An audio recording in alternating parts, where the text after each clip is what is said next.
a great note. So as much as it says private, it's not. So anything that is shared as a chat gets recorded, and so we ask that everybody is respectful in all chats, public or private. It all gets rolled into the Zoom and captured in the meeting summary. So. Honey, I'm never that respectful all the way around. Wow. Here's the warning. Whatever you say will be captured publicly. So. Okay. Hannah, thanks for recording.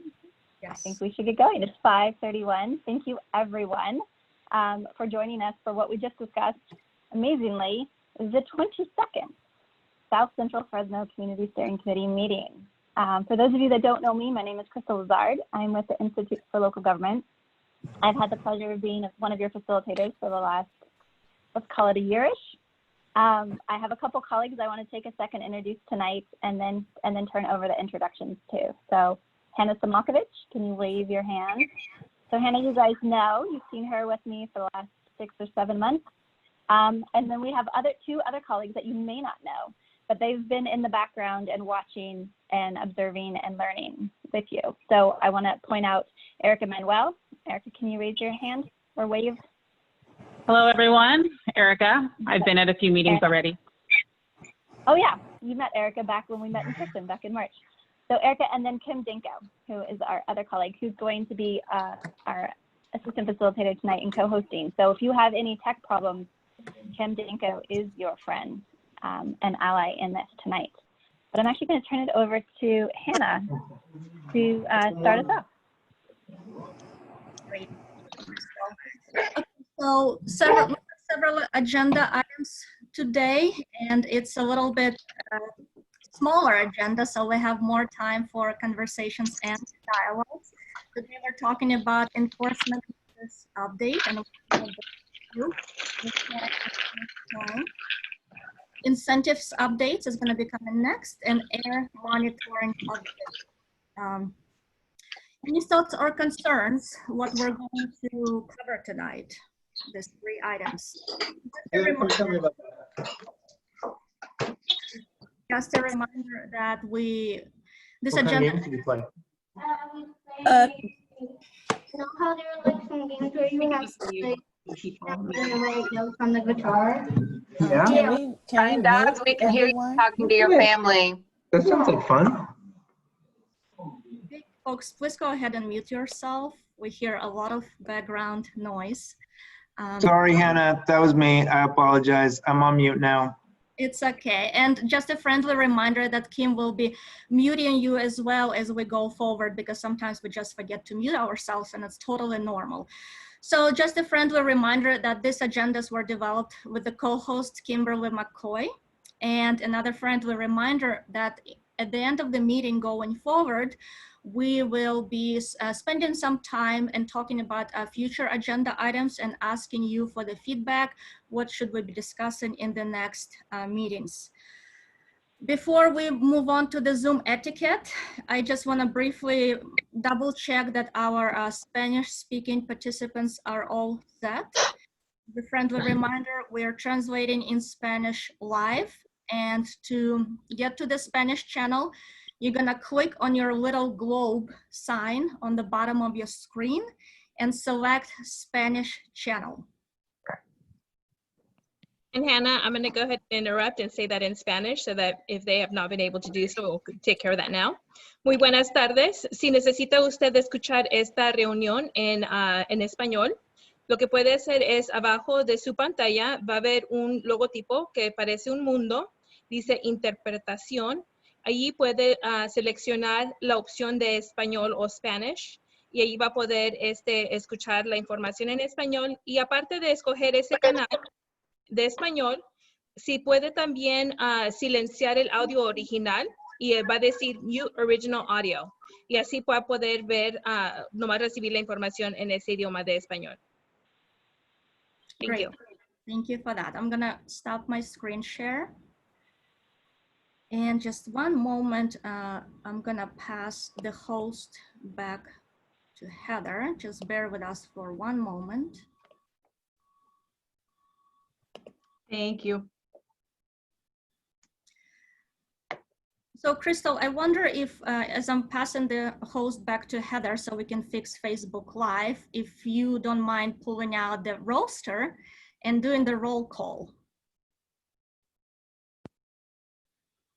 And you're unmute.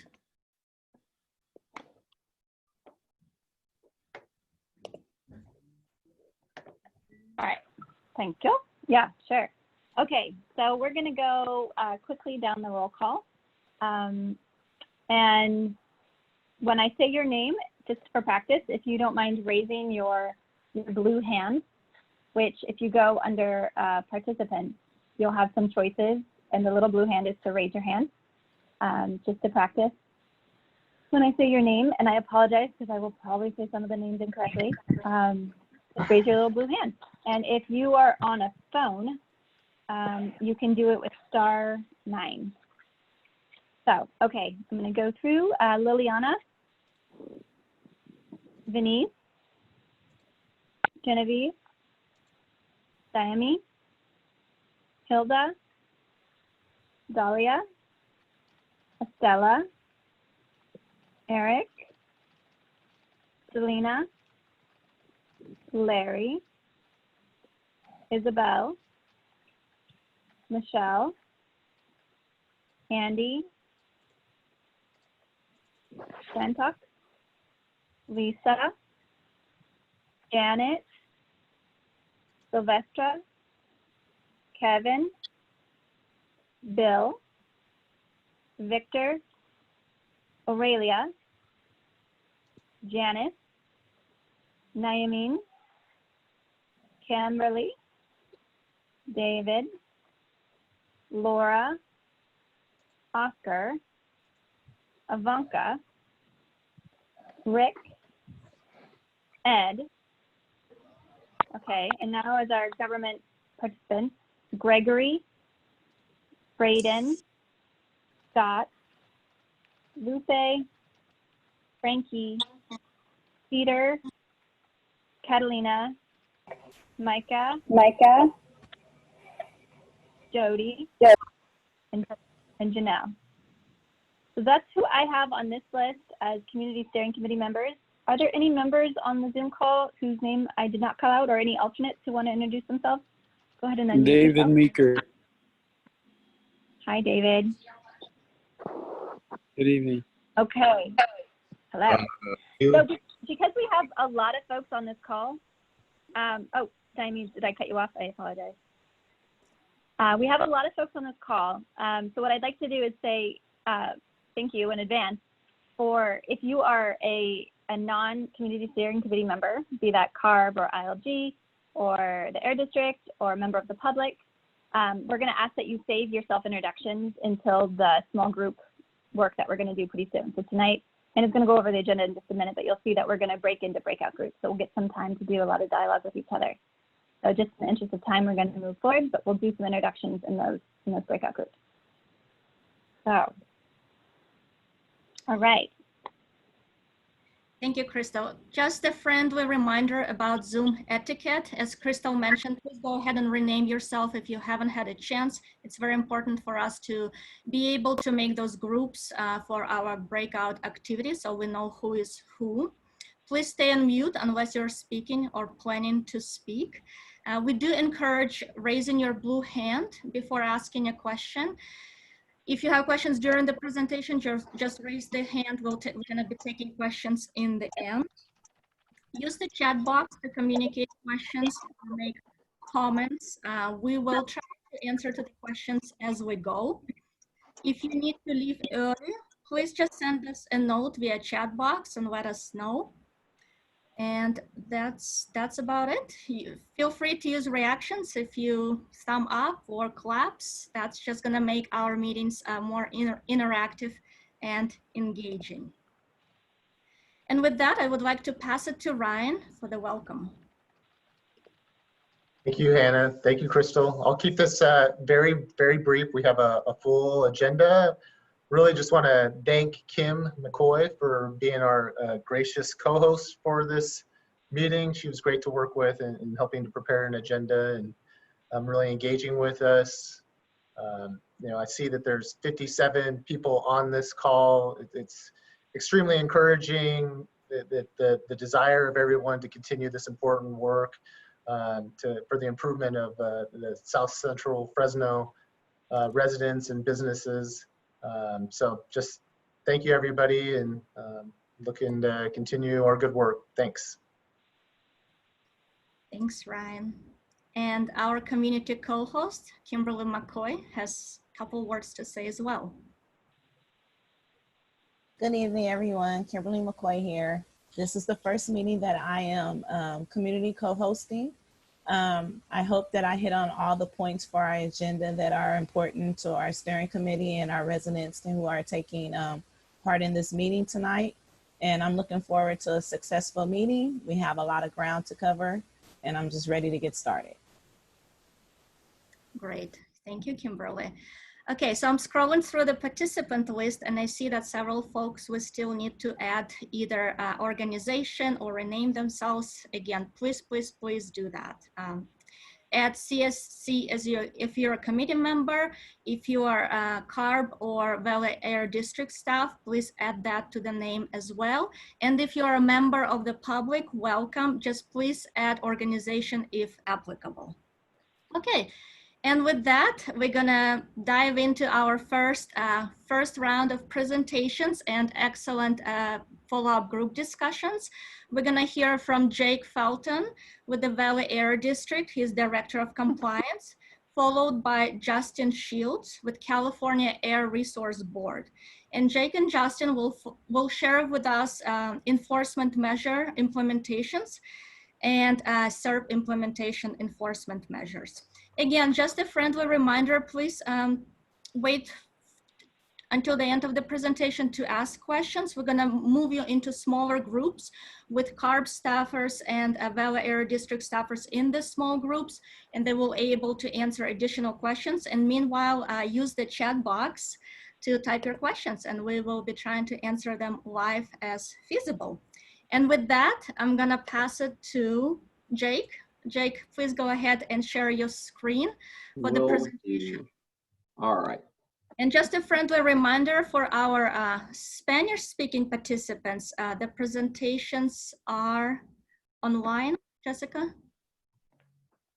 Yes, and I believe they were sent out earlier last week, or late last week, so. In hard copy. In hard copies. So either online or hard copy, so you can follow the presentation along. Okay, Jake? And you can see my presentation now, right?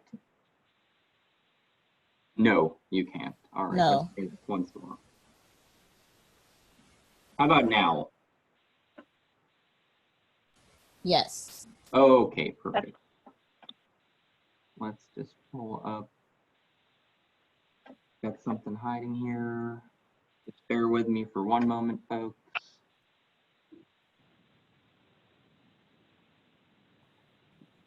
Okay, and you can still see the presentation? Yes. Perfect. Okay, sorry about that. Technology is not necessarily my strong suit, but my name's Jake Felton. It's a pleasure to be here. I'm the director of the compliance department with the Valley Air District. Getting all my windows right. Okay, perfect. I'm the director of the compliance department with the Valley Air District. So thanks so much for having me this evening. First, I just want to briefly run through kind of my intention for the next hour, just give you a brief outline. So I'm going to give a brief presentation of what my department does and the district's enforcement programs. You'll recall we gave a very detailed presentation on this topic about a year ago to your steering committee. So this is going to be just kind of like a higher level refresher. Then I'll discuss our enforcement related SERP measures and what we've done so far with respect to those measures. But most importantly, what we want to get out of this meeting is your feedback on how we can best implement these measures moving forward. So I'll give a brief presentation which will kind of encompass all of those elements. CARB will also be given a presentation. Justin Shields of CARB's Enforcement Division is going to talk to you about how to properly file environmental complaints. And then he'll briefly kind of discuss what CARB has done with the district with respect to the enforcement related SERP measures. Then we have a breakout session planned, and we'll come back from the breakout session, brainstorm and solicit your ideas so that we can again best implement these enforcement related CERP measures moving forward. Let's see if I can.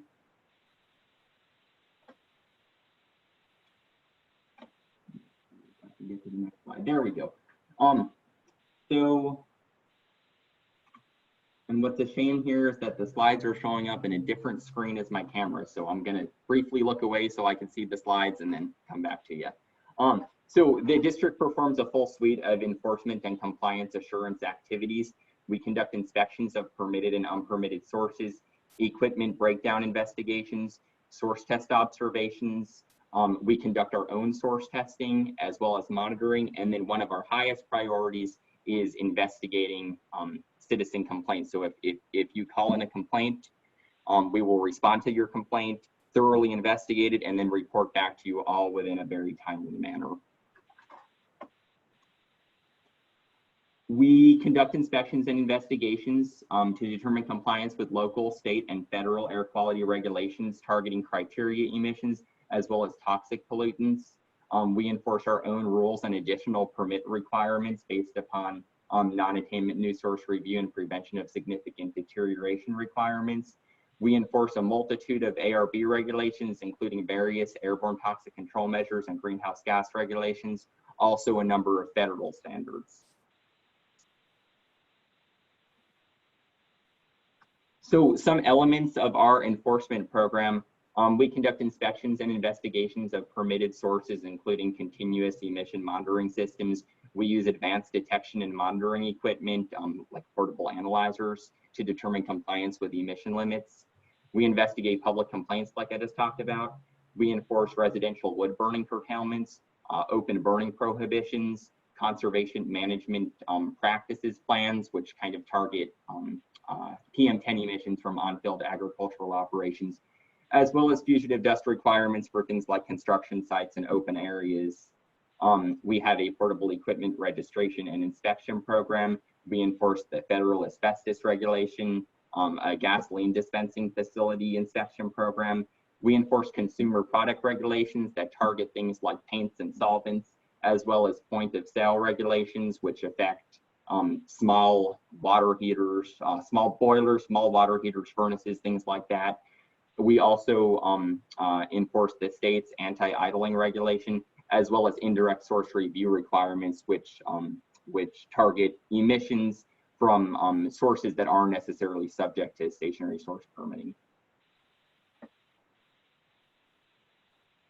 So I want to go through each of these measures, and I see comments, but I can't read them in the same screen. So if you do have a comment, just let me know. But so I want to go through each of the CERP measures related to our enforcement program, and then I'll kind of tell you about what we've done with respect to those measures. So the first one is enhanced enforcement of our Rule 4901, which is our wood burning fireplace and wood burning heater rule, and is specifically our enhanced enforcement of the curtailments within that rule. So to limit the potential for localized PM 2.5 impacts associated with the failure to comply with mandatory wood burning curtailments, we conduct at least 4 hours of surveillance. We committed to conducting at least 4 hours of surveillance within the South Central Fresno community on each curtailment day for the next 5 winters. And then we'll work with the steering committee, with the community steering committee, to focus our surveillance efforts in areas where wood burning is more prevalent. So this is something that we already started with the last wood burning season, which began November 1st, 2019. So for each curtailment day in Fresno County, my staff conducted 4 hours of surveillance in the 617 community per day. That includes weekends and included much night surveillance. And I have a map coming up in a few slides that will show you many of the violations that we wrote during that our surveillance there. This surveillance is in addition to complaint response. So if you were to observe a wood burning fireplace, wood burning heater violation, you called in a complaint outside of our targeted surveillance hours, we're still going to respond to that complaint and address it in a timely manner, even if it falls outside of our targeted those 4 targeted hours. Okay, the next measure is enhanced enforcement of our Rule 4103 are open burning prohibitions to limit the potential for localized PM 2.5 and toxic impacts associated with the illegal open burning of residential waste. We conducted targeted surveillance efforts within the community. This, again, built upon our existing surveillance and complaint response efforts.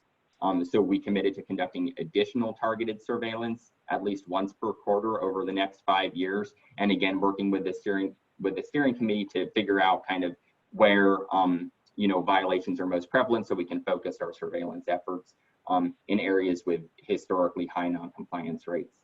And so again, I have a map coming up which is going to show you a lot of the violations that we've written.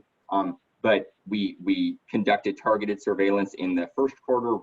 The second quarter is underway right now as we speak, conducting targeted surveillance outside of our ordinary complaint response and outside of what I call our everyday surveillance, which is, I'll have staff that's going to do an inspection of a facility in the 617 area, or they're responding to, let's say, a dust complaint or an odor complaint, where they're still trained to identify and go out on any kind of open burning violations, and then take the proper enforcement action. So outside of all that, we're still dedicating these additional targeted surveillance efforts. And so there's some feedback which we're going to ask for in the breakout sessions. Are there particular locations where the steering committee has observed residential burning? Where should we focus future enforcement efforts? And have you noticed that open burning is more prevalent at any particular times of the day? Okay, so this map, let me walk you through it. The outline is the community boundaries.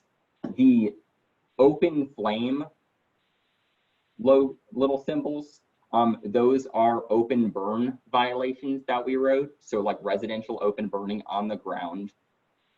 The what appear to be like mini fireplaces, those are just that. Those are fireplace violations or wood burning heater, wood burning device violations. And there's only one of these symbols. It kind of looks like a torch. It's actually a burn barrel, and that's a burn barrel violation. Now, I want you to know this map is just the first quarter of 2020, so it doesn't include the first half of the residential wood burning curtailment season. So this is January 1st to March 31st of 2020, the burn type violations that we issued within the 617 community. Okay, moving right along, enhanced inspection frequency of permitted sources to limit the potential for localized air quality impacts associated with the failure to comply with emission standards established by district permit, rule, or regulation. We've increased the inspection frequency at each facility that's had an emission violation over the past 3 years.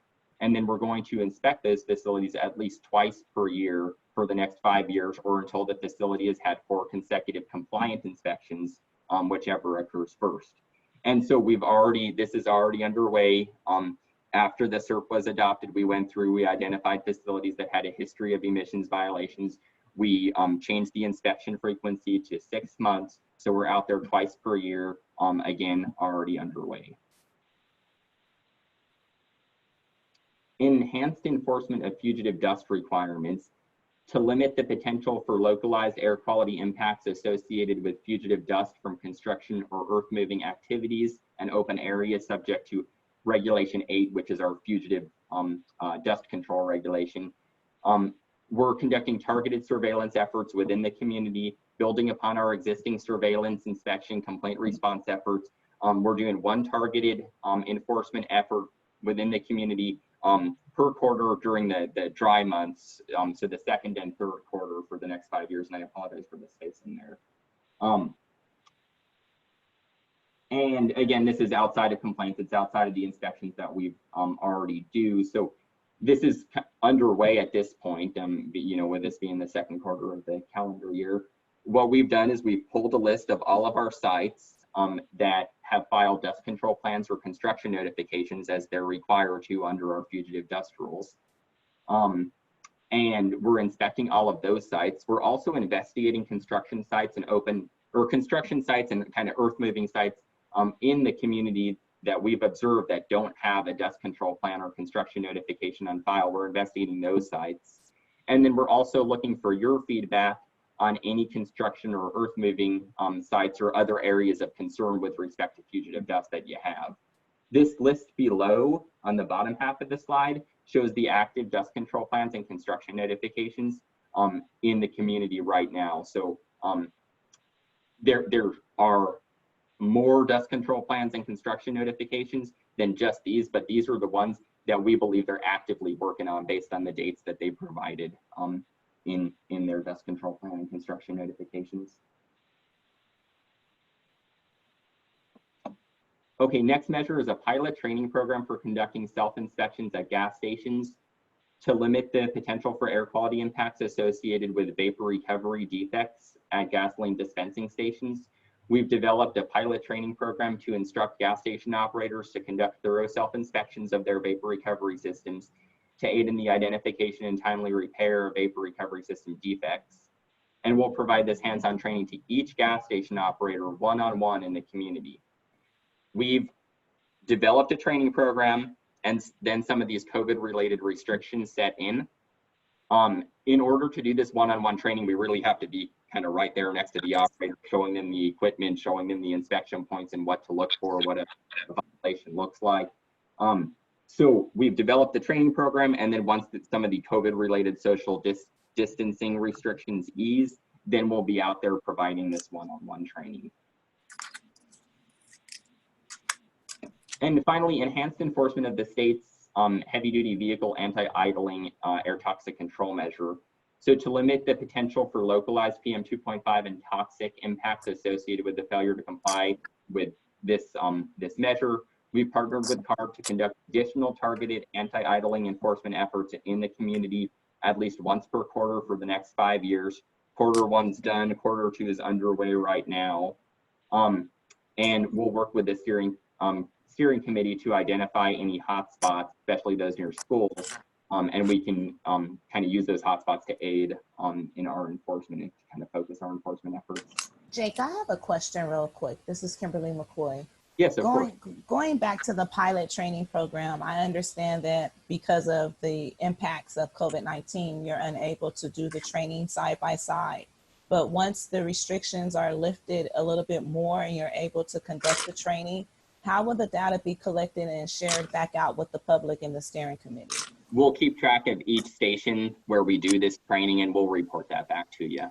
Would it be live data reporting, or would it be next day, or how would it be? Would it just I will have to get back to you on that. I don't quite know what that, you know, the time resolution of that data reporting, but we'll get back to you on that. Okay, thank you. But it's certainly information that we'll make available. Thank you. Jake, this is Ivanka. One more question to add to that was, yes, the training sounds great. More importantly, what is the protocol after the training is done to even be able to know if the stations are following a scheduled inspection? Like, is there going to be a notice sent out to them? And then, like, how do we confirm it's actually a follow through? No, that's a great question. So we conduct regular inspections of all of these gas stations and these vapor recovery systems. So if they're not doing these inspections, then, you know, we're going to identify defects on our inspections. In addition, the gasoline dispensing facilities, especially those with underground storage tanks, but even those with above ground storage tanks, are subject to usually annual vapor recovery testing. For some of the above ground tanks, it might be every 24 months, but they're subject to vapor recovery testing. And so if there are defects, then the vapor recovery test wouldn't pass. You know, if there's a hole in the hose and the vapors are coming out of the hose, then the testing isn't going to pass. In addition, my staff will identify those defects on a violation, and the station owner would be liable. Okay, thank you. No, thank you. I have a question. This is Lisa. I have a couple of questions. Oh, yeah. On well, first off, could you please take out full suite and just put array? Because that just doesn't sit right with me. Okay. But on page 8, your little map that you have here, what were the household demographics as far as income? That information I don't have available. I don't have that at my disposal. And how are you going to cross-pollinate it with the marketing of, here is how you can get rid of us by putting in a new fireplace? And also, I think you also need to put in an explanation of your icons, because I thought they were all the same until I had to squint and look at it really closely. And also, it needs dates. And then on page, Noted, thank you. I think those are good suggestions. And also on page 12, you talk about your hands-on training, and you're talking about how they're going to be reviewing this vapor system. So what you're saying is that they're going to be doing self-certification. They're going to be doing self-inspections, but again, that's on top of our inspections. It's not in lieu of our inspections, and it's on top of the state mandated and district mandated testing that they'll have third-party contractors come in. Again, for any of the gas stations, it's going to be once per year. So it's on top of those two regulatory elements. Then yes, there's but that's still self-certification at a local level, but they know that they will get checked out and recertified both at a higher local level and also at a state level. So in terms, it is self-certification that you're going to be teaching these individuals what to do. Noted. Thank you. So I'm just going to jump in real quick because I want to give Jake enough time to go through his presentation. I know he's almost done, and enough time for the next presentation by Justin. And I mean, I love the dialogue, but just as a reminder, we did build in the small group discussions for some of exactly this, for you guys to go deeper. And so after Justin's presentation, we'll move you into groups, and every group will have a CARB enforcement person and an air district enforcement person. And so feel free to pepper them with all the questions. They should have lots of answers. But just to move us through this so they can do the presentations real quick, and then we will have lots of time to talk. And also, you always use the chat box because the air district staff can answer questions in that way too. And so I'll just explain this last map that I have up. So this was for the anti-idling enforcement. If you take out the check boxes in the black outline, this is a map that CARB had available, and it depicts idling activity. So there's kind of a key in the bottom left, but kind of the more blue the grid is, the more idling CARB believes occurs at that location. A lot of those the kind of darker blue locations correspond to businesses with a lot of truck traffic and gas stations. And so what we did, and so the black again is the community boundaries, and the check boxes are areas where CARB identified a lot of idling activity. And so we went out there, we did our own surveillance. A number of these were businesses, and so we talked with a number of the business owners. We have anti-idling brochures, literature for them. And so we provided them with that literature, gave them a little bit of training on the regulation. And the feedback we'll look for in the breakout session is, are there particular locations where you've observed illegal idling? Where should we focus future enforcement efforts? And again, is idling prevalent more prevalent any particular times of day when we should kind of focus our enforcement efforts? I have a quick question regarding that. So when we were preparing the SERP, some of the steering committee members, in particular, I believe it was Lilia and Isabel, gave specific recommendations of where to put these, do these inspections, because it was like a recurrent occurrence. So right. I don't know if you already did those or you plan to do them. So I think I think we've done quite a few of them, but in the breakout session, because we're doing our next quarter surveillance kind of right now. So in the breakout session, please let us know those locations, and I'm going to personally verify that we get those done this quarter, and then again on an ongoing basis, because this is every quarter for the next 5 years. So please do let us know, and that's really the main purpose of this hour here, is to get your feedback on these measures so that we can best implement them. So if you have any locations that you want us to investigate, we will do that. You just got to let us know where they are, whether it's burning or idling or dust. And that's all I have. So I'm going to pass it along to Justin from the state. Great, thank And I you. think I stopped sharing. Yes, you stopped sharing, Justin. Please go ahead and share your screen.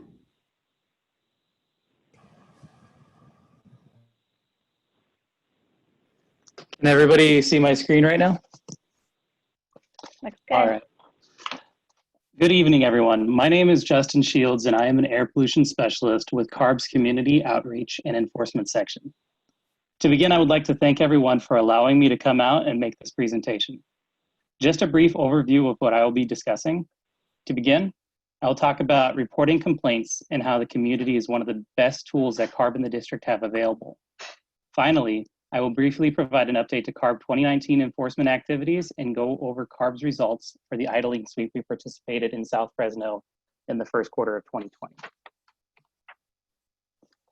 What you see on this slide are several examples of air pollution that you may see within your community. These include smoking vehicles, fugitive dust, stationary sources, illegal burning, and idling trucks.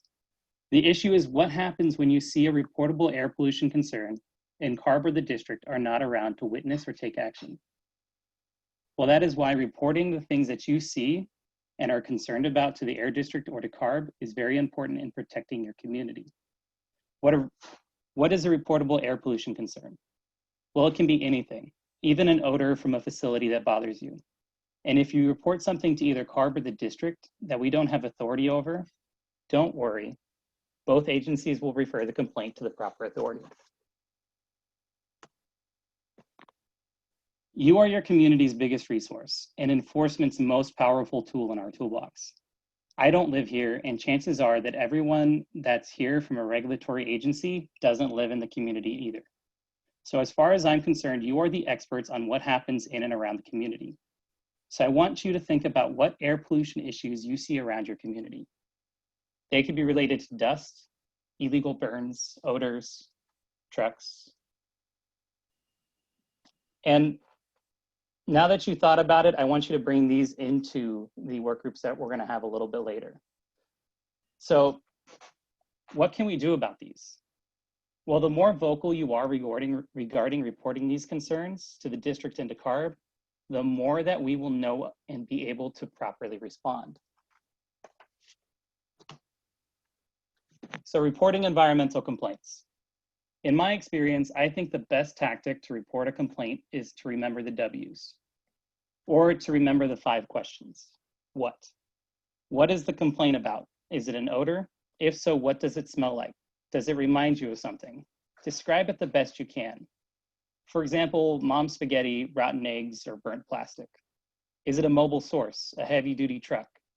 What are they doing? Are they idling? Is there dark smoke coming out of the exhaust? This is one of the most important parts of the complaint. It is very important that when we report a complaint, that we are as descriptive as possible. Where? Where is the complaint taking place? Do you have the address, the cross street? Or if it's an odor, where is it that you smell it? It is important to provide enough information for an inspector to be able to locate the source of your complaint. When? When does the complaint occur? Mornings, nights? Is it ongoing? Most importantly, is it occurring right now? The best way for an inspector to locate and investigate a complaint is to do so when it is occurring. So if there is an odor that smells foul, report it when you smell it. And the district does its best to provide the fastest response possible. They pride themselves on customer service. If you see excessive dust from a construction site, contact the district. Take a photo and upload it online with your complaint, or offer to meet with the inspector and show them what you saw. This can be especially useful if what you complained about has stopped by the time they get to you. Who are you complaining about? Do you know? It can make it easier for an inspector to investigate if they know who the source of the complaint is. If you don't know who it is, don't worry. The inspector can do their best to track down the source if they know the whereabouts of the complaint. If it's an odor, they will do their best to track down and locate the source. If you are reporting a heavy-duty vehicle, can you safely get the license plate information from the front of the truck? This information allows CARB staff to discover who the owner or which fleet it belongs to. But I have to state, you have to be safe. Don't try to obtain license plate information if you cannot do so safely. You can always provide the DOT numbers or any additional identifiable information you see on the truck. Why? Why should you complain? When I report complaints, I do so because I know I can benefit my community. I live in a poorer area near a chemical plant, and if I see, hear, or smell something, I report it to my local air district, because even if I don't feel the impacts, I know my wife does. Some of my neighbors do. We are all here because we want to protect public health. And remember, it's okay to complain if it's simply a nuisance. A nuisance is a person, thing, or circumstance causing inconvenience or annoyance. Is there anything in the area that you consider an annoyance, such as an odor from a facility? You can report that as well. Now, if anyone has any questions or maybe some tips of their own, feel free to utilize the chat function or bring it up in the work groups. You have district and CARB enforcement staff that are here to answer your questions. These are the numbers to contact if you have a complaint. If you notice, I put Cal EPA's complaint website instead of CARB's. I'll get to why shortly. But there is one thing that I want to say because I feel it is very important. If an air pollution complaint requires an immediate response, contact the air district. They really do prioritize complaint response and have staff available 7 days a week after business hours and on holidays. Now, I wanted to show you San Joaquin Valley's complaint form. I think everybody can remember how to navigate here. If not, I'm sure we can find time to quickly show you how to navigate to this form. There's a lot going on here, but most of it is very important. First, phone and email. It is important to put a phone and/or email so that the inspector can call you to obtain additional information. This also allows you to receive a follow-up call from the inspector with the results of the investigation, or if they need assistance locating the source of the complaint. I know that there are some people that are concerned about remaining anonymous.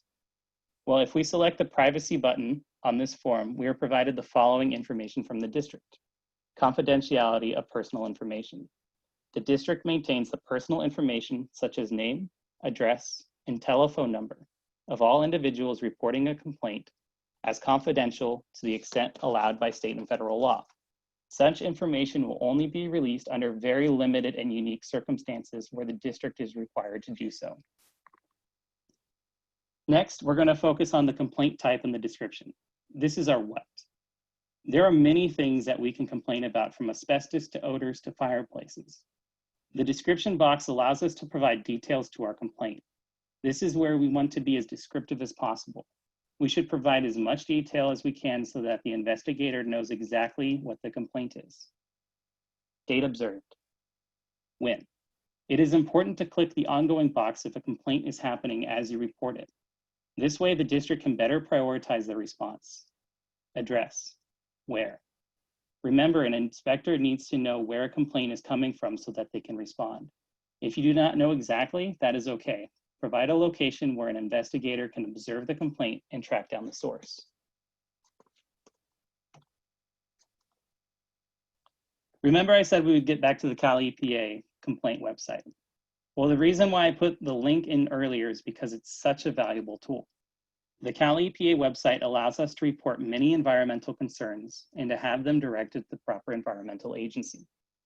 As you can see from the picture on the screen, you can report air, water, toxic substances, pesticides, and solid waste complaints here by clicking the appropriate box. You can also change the page language to Spanish by clicking on the box that says English at the top. For the sake of time and so that I don't keep repeating myself, I'm going to go through these next slides a little quicker. When you report to Cal EPA, you're going to be requested to provide similar information that you provided to the district. As you can see on the screen, this is the what portion of the complaint. This is where we want to be very descriptive. This is followed by the where section. Where can an inspector observe your concern? On this page, we can see Cal EPA is requesting you provide the information on who you think is responsible for the complaint and when the complaint took place.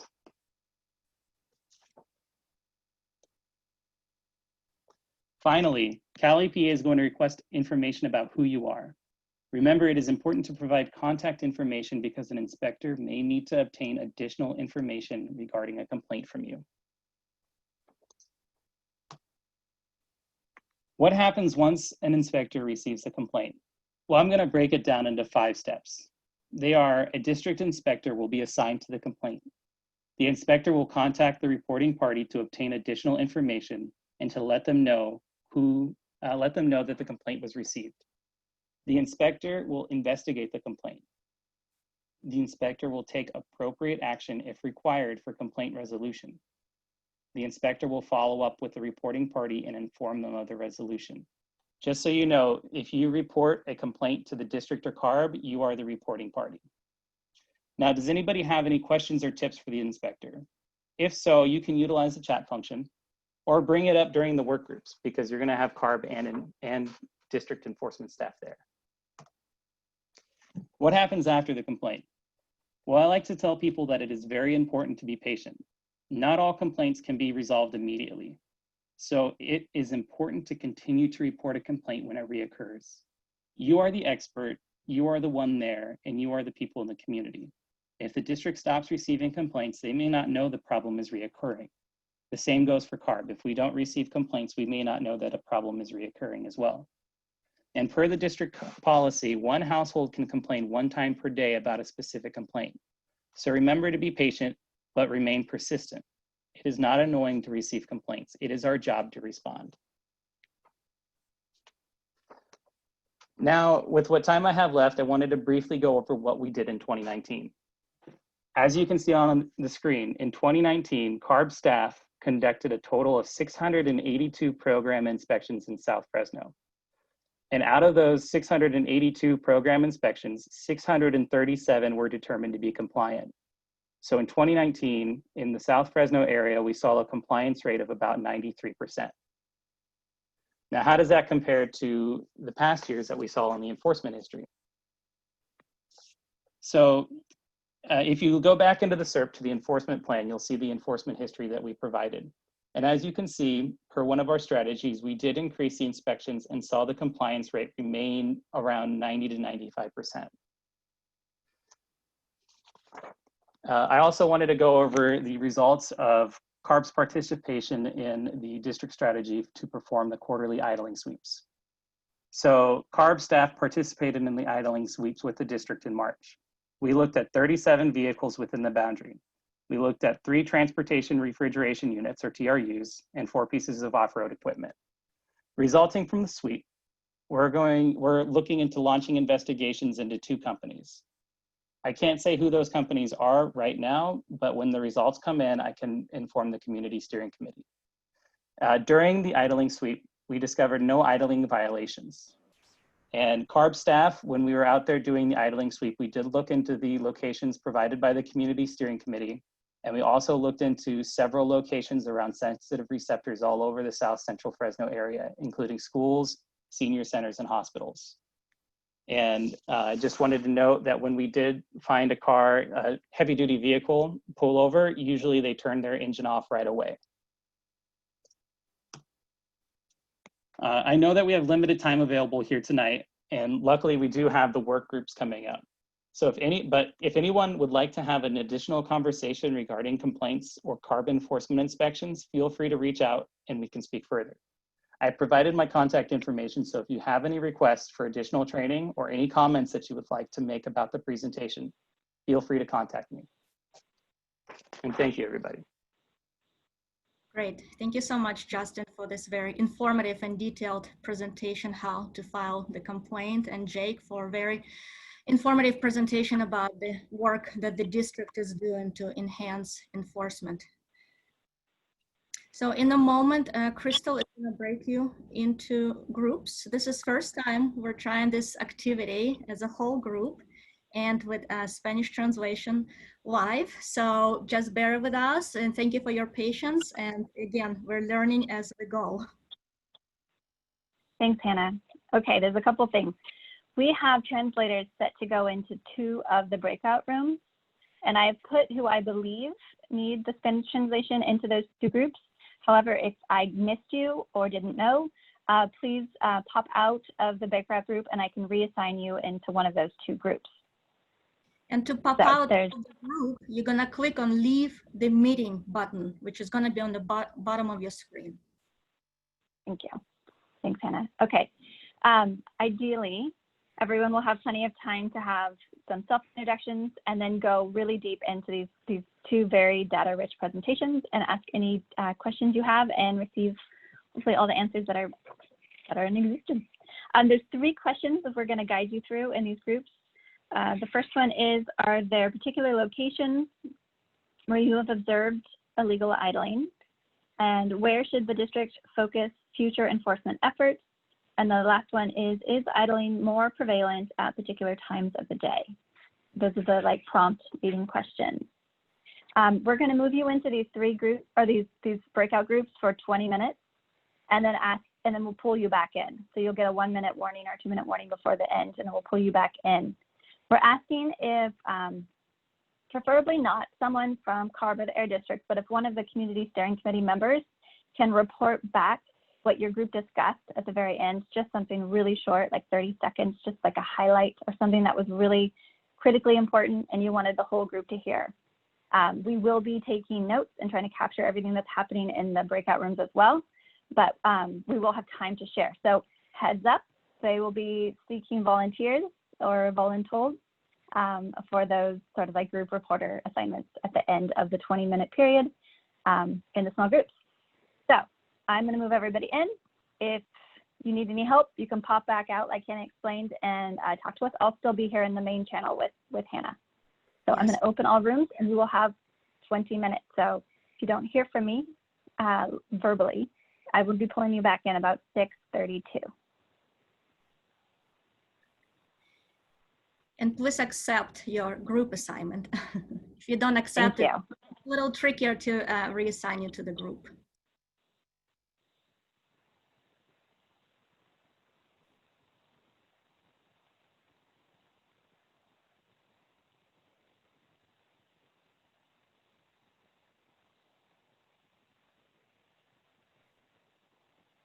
Okay, so everybody's moving.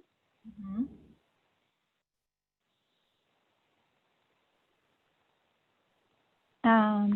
Actually, Hannah, do you mind sharing your screen with the slide that says we're in progress? And that way I can monitor the breakout rooms.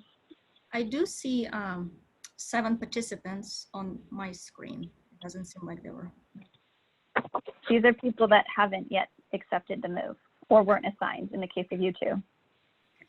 Yeah, they might have, if you're not actively watching this and you don't see it, they may not be looking at their screen to accept it. Okay.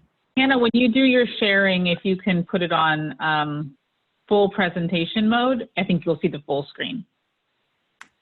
Awesome. Yeah, when I did that, I couldn't see my control panel. That's why I had to, yeah, it was kind of, because my computer was in full presentation mode and I couldn't see anything. Makes sense. Yeah. I will do maybe PowerPoint, PDF next time.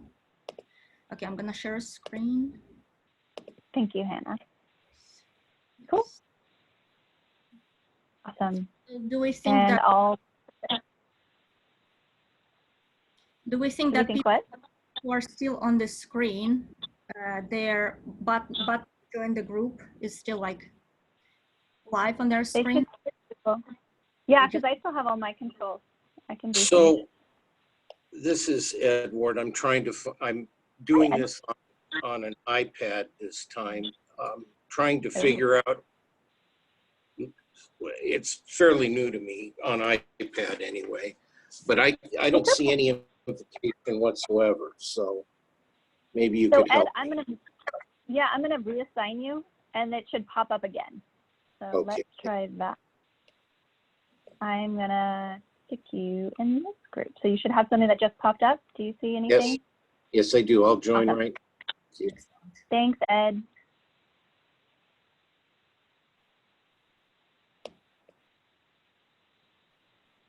So that's what it was. Oh. Okay. Oh, we're getting Kevin. Let me get Kevin joining the group. Thanks. There's a note from Eric as well. Do you see the Eric note? Yes, there's a note from Eric. I didn't get a notification for small group, so maybe reactivating Eric. a notification from Veronica that she is multitasking and not joining the group at the moment. That's fine. Looks like Alejandro might need assignment as well. Yeah. Okay. Right, so CCAC is volunteering to join the group around air monitoring.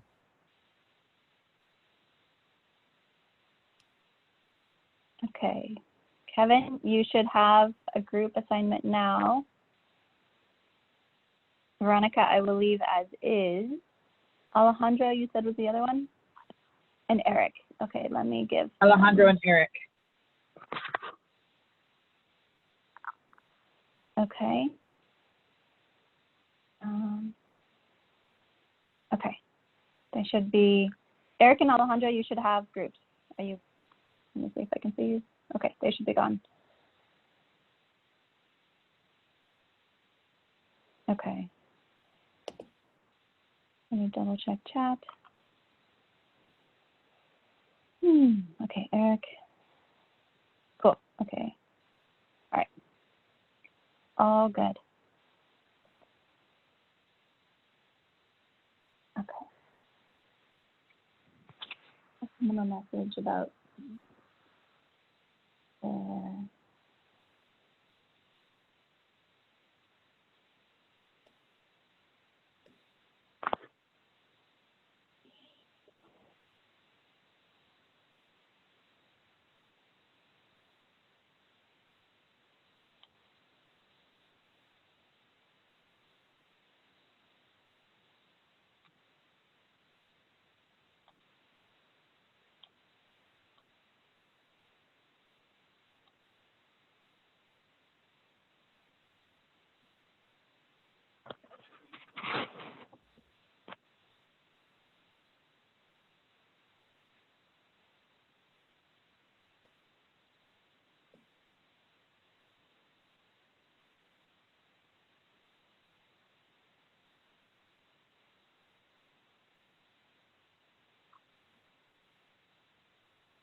okay.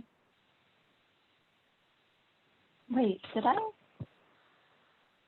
I don't think I gave them, I said 6:32, but really it's 6:42, right?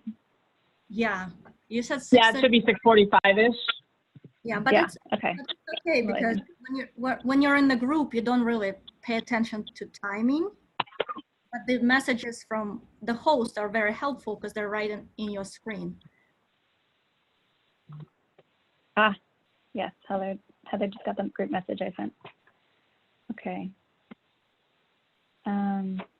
Yeah, we're a little behind in time, but it's fine. Yeah. I think we should be good.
I think they also mentioned residential wood burning.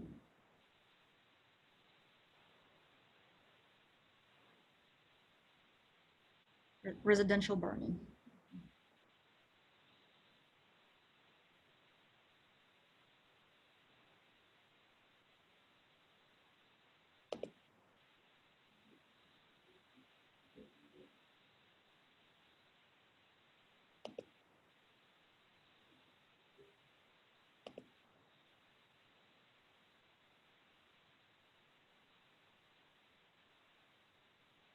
Anna, we can see your screen.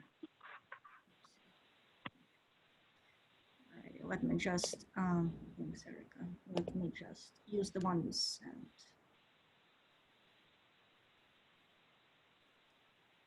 Maybe a stop share. What's that? A quick stop share. Okay.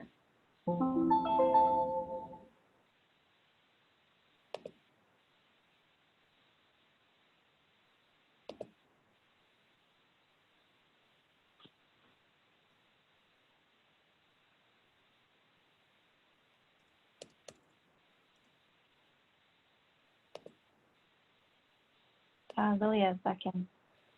Yeah, I just noticed, I was going to say, did you see Lilia? She popped in but was then on mute, and I'm not sure if that was automatic or. It shouldn't be. So Lilia is one of our Spanish speakers. Let me try Right. to assign her in group 1. Oh, she's gone now. Yeah, Gone she's now. gone. Oh, weird. Okay. Okay. Oh, small groups are hard.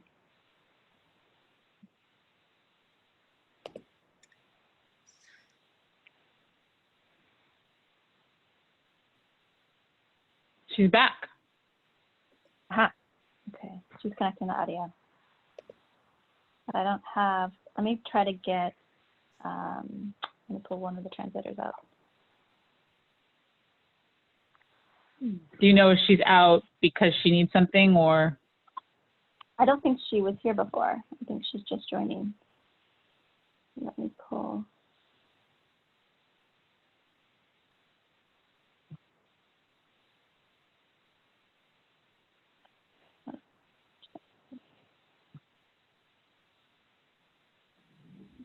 Hannah, if you click that arrow on the right-hand side of your screen on the PDF, you'll be able to hide that toolbar.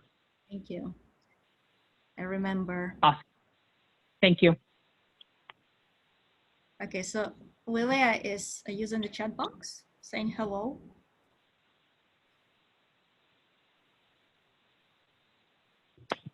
I just asked Jessica to send Mari back because it's not letting me pull her out. She just needs to be assigned to a group, though. That's all she's asking. Which group in Spanish? Oh, okay. Maybe reassign her one more time. One. Erica, you speak Okay. Spanish.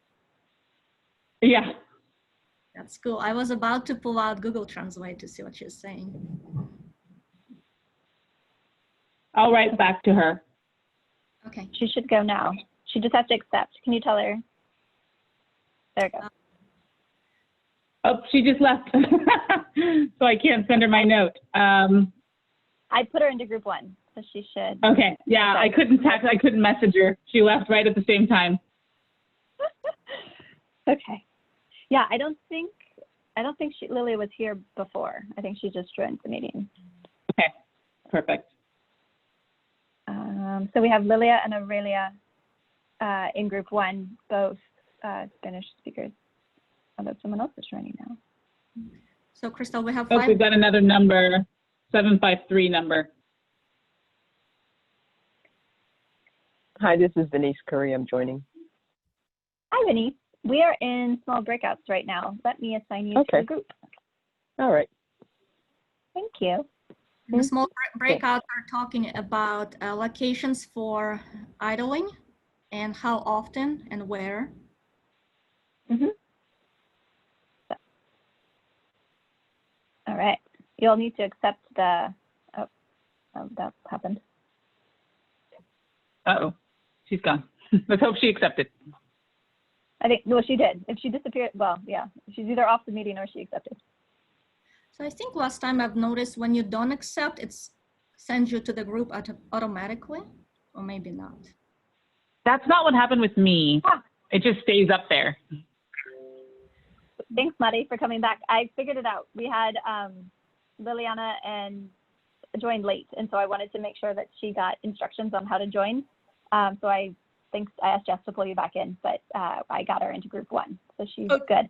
Okay, because we actually needed Lilia in the breakout session that I was currently in. You want me to move her? Yeah, if we can put her back into, because Nayamin had a question for her and was wanted to talk to her about it. You want, okay, so you want, okay, hold on. Was I in breakout session 4, I think? Lilia? Yeah. We're with Nyameen. Yeah. What's weird is I don't see her right now. I have Aurelia in one. Let's see.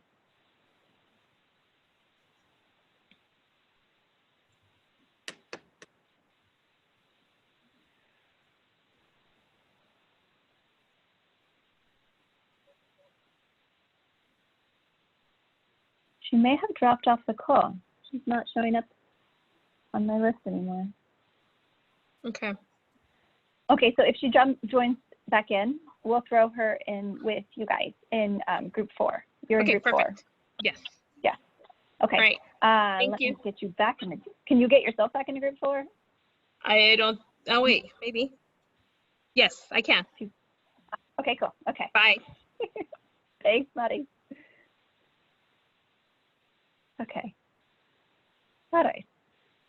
If we see Liliana show up, you know. People get back into groups like this. I couldn't find the button to get back to the group last time when I popped out. Yeah, this is such a learning. Like everyone is I think it depends on if you reject it or if you choose to move. Like if your notice comes up and you reject, it won't give you the chance to go back to where you were. That's a good point. Okay. I don't see Lilia though. That's interesting.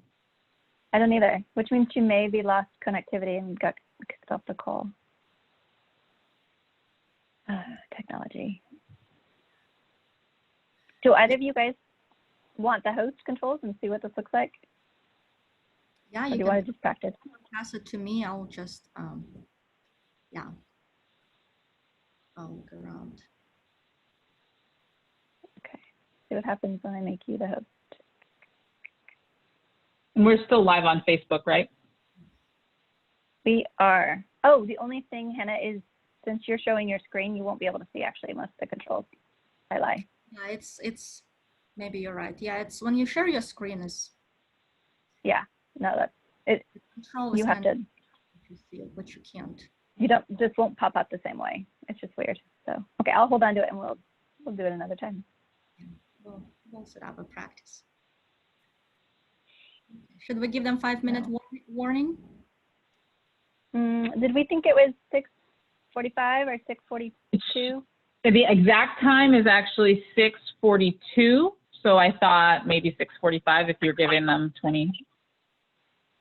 The only challenge with that is we're a little behind. It'll put us 10 minutes behind, but that's probably fine if I think if the wrap up is faster. Yeah, let's give them 2 minutes. Your call.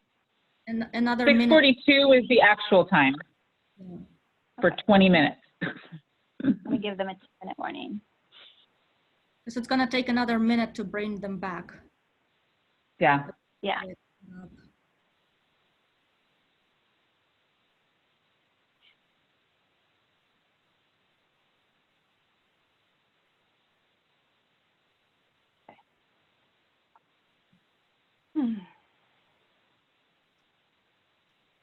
Okay.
So Crystal, when I shared my screen, you know, like control panel messed up. I think I was trying to either make PowerPoint bigger or something like that. Somehow I accidentally clicked on stop Facebook Live, or I was trying to click on chat something, and that's why I asked to pass to go into roll call, so that had to reactivate. And then I couldn't multitask finding header in the chat list because it's smaller. So everything, a lot is going on this screen. And I'm like, okay, let's just go through the roll call and I'll find Heather and pass it the host to her so she can activate Facebook Live. Yeah. So, little thing. Yes, and that's all the things. That's why we have to have more than one person. And it literally takes a village. There is.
Okay, let's bring everybody back. Yes, let's do that.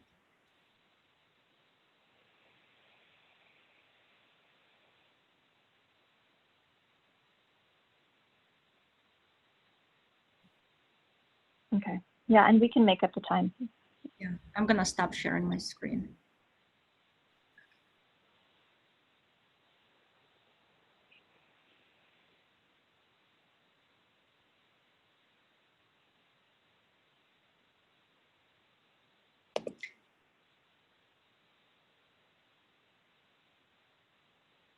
Thanks for sending that PDF, Erica.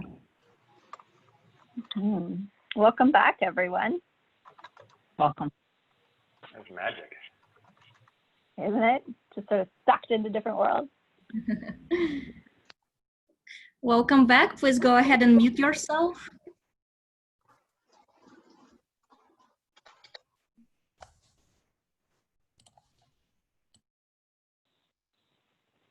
All right. Okay. Okay, so as we're getting everyone coming back, welcome. I want to go around and check in with each group and have them identify who their kind of group reporter sharer is. And just quickly touch on one thing that came up in your group that was especially poignant or interesting or surprising. We're going to start with whoever the person was in Justin Shields' group from CARB. So John was also in there, and Raina, the interpreter. Yeah, so I don't know that we ever got a volunteer, so maybe I'll just try and address it really quickly here. There were a couple quick questions about what happens when we identify vehicles, trucks that are idling, and Justin went over that. There was also a concern amount of education that's distributed to the people in the community about what type of burning is legal versus what's illegal?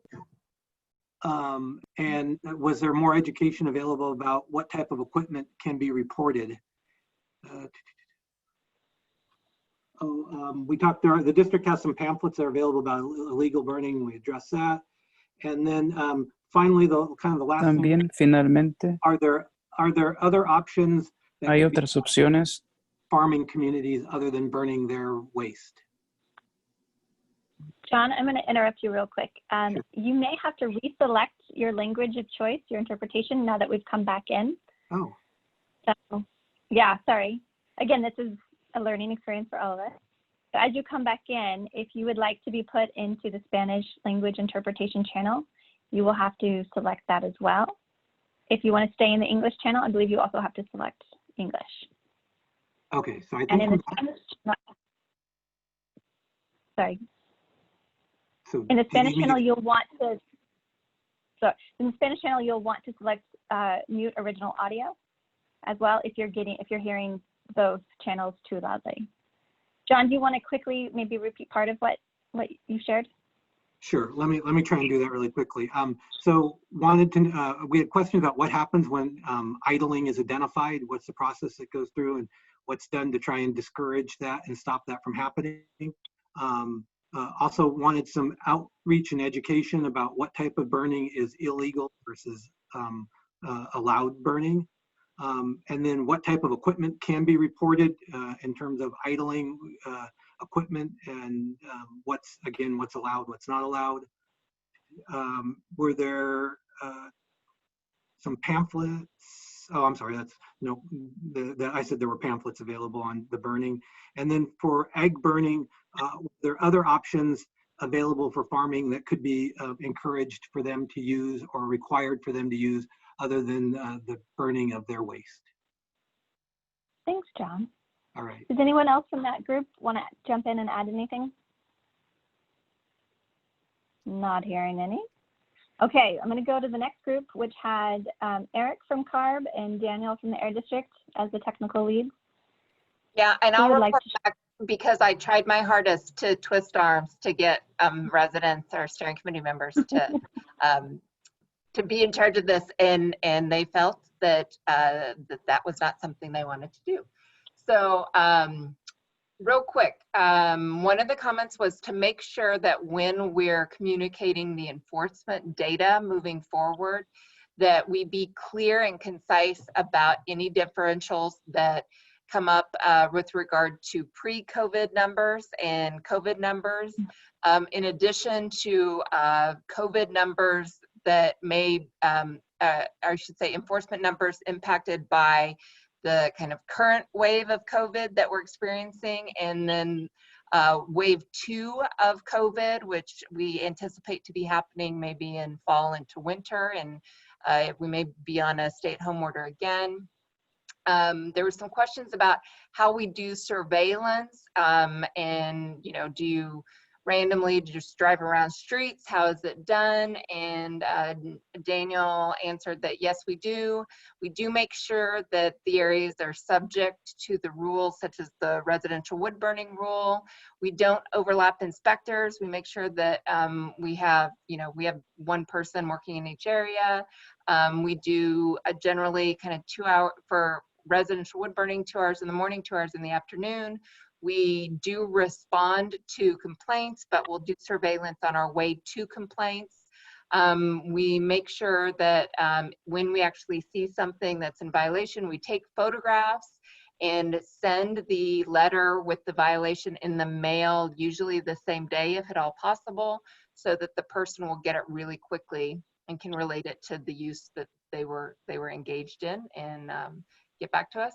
Then we had some discussion about the area around Roding Park and the challenges over there. There's some curiosity about the air quality at the off-ramp between 99 and Olive near Roding Park and around Belmont and 99.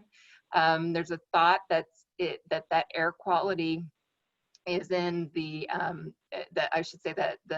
pollution range is in the highest 25%.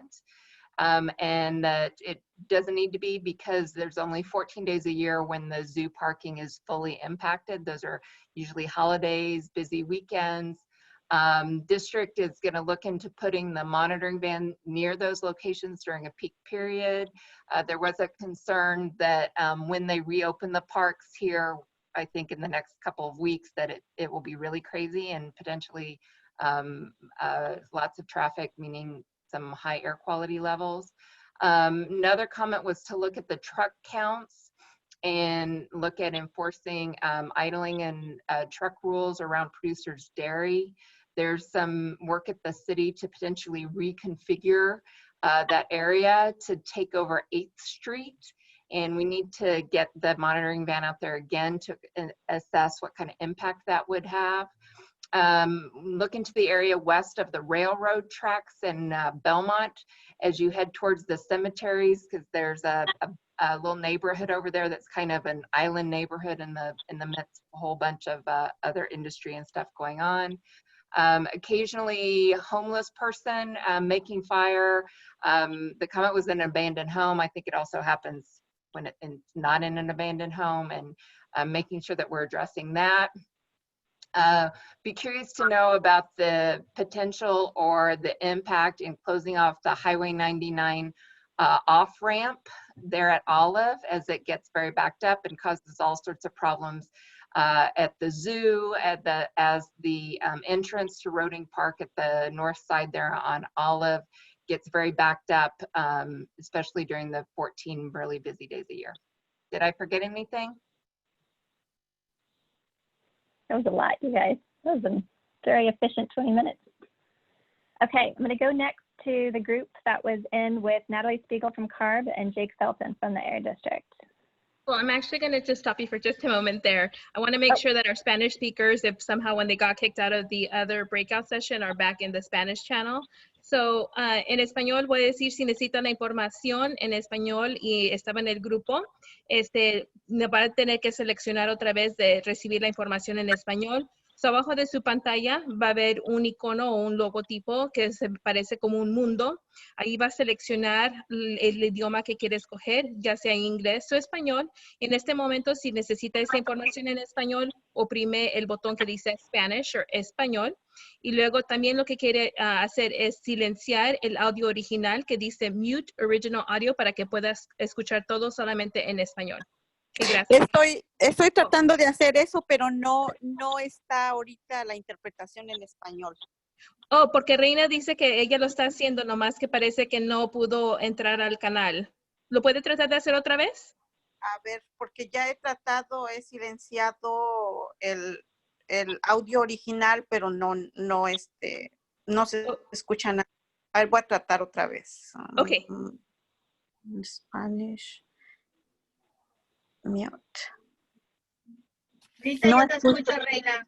Yo no escucho a Reina. Yo sí. A ver, habla, Reina. Sí. Sí la oigo, Aurelia. Sorry, we're just having some technical difficulties right now. We're trying to figure it out.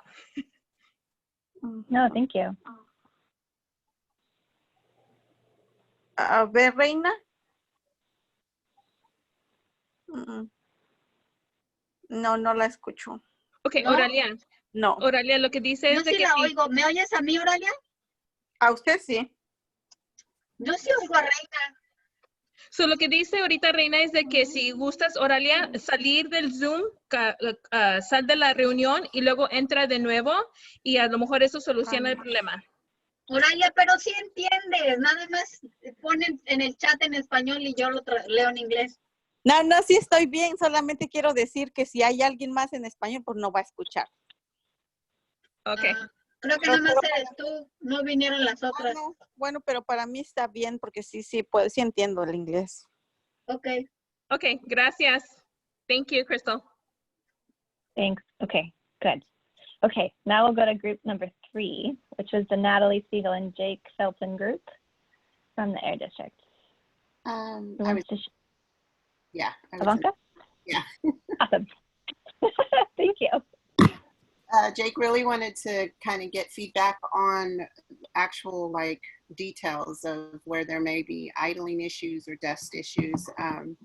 Regarding idling, we talked about some of the spots in Southwest Fresno that we might be seeing an increase in big rig idling, and trying to figure out, is it just a change in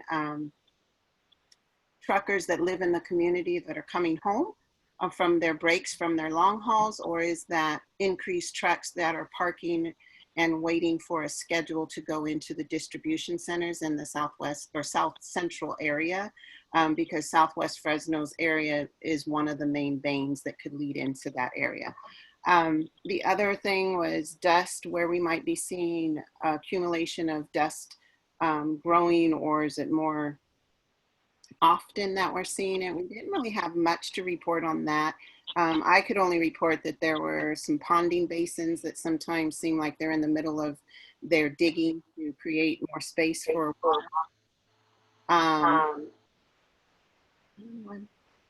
okay. And then I'm getting a feedback, sorry. And then another, a lot of times if we can make sure that if residents know to call in when they're seeing the complaints, then it's easier to get inspectors out more quickly to try to follow up with any construction sites and the need for possibly more water tanks to be taking place at the same time that the digging or the construction is happening. We also discussed burning, any illegal burning, possibly with smoking chimneys, and the need for just more community engagement to know about systems that are in place to replace their old chimneys. And that regarding illegal burning or even ag burning, it's usually going to be seen during the fall months. And so more notices and more media needs to be placed going into the fall to know what those no burn days and illegal burning is. And then we were about to get into talking about the gas stations inspections program. And the one comment where Ed was making is that there's a lot of inspection and a lot of like the different stations have to comply with a lot of different compliance regulations already, and there needs to be more awareness for community and folks to already know what that is, on top of the program that we're trying to install with self-inspections.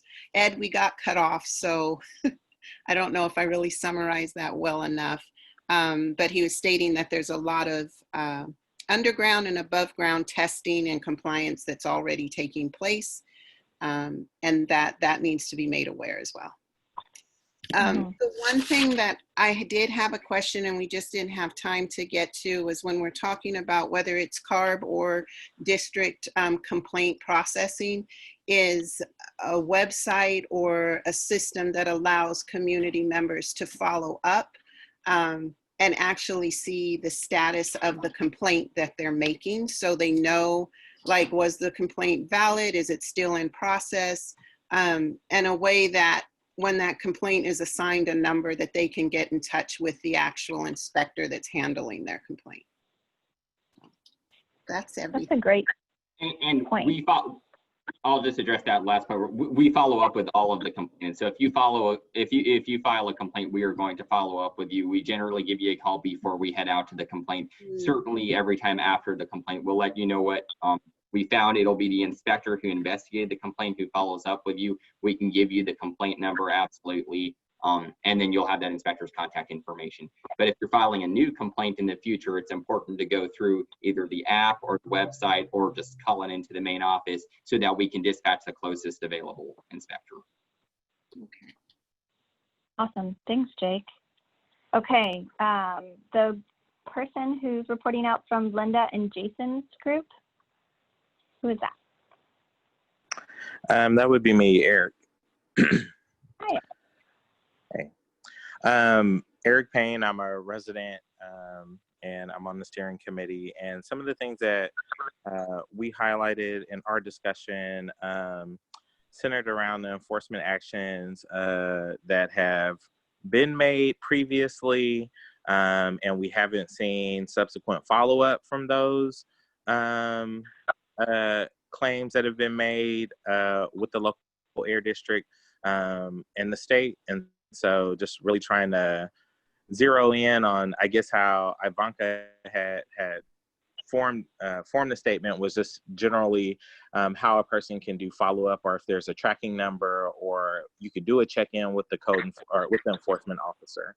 I think some of the other things that were mentioned, we talked about the idling and the places of the where, and you know who those violators are, and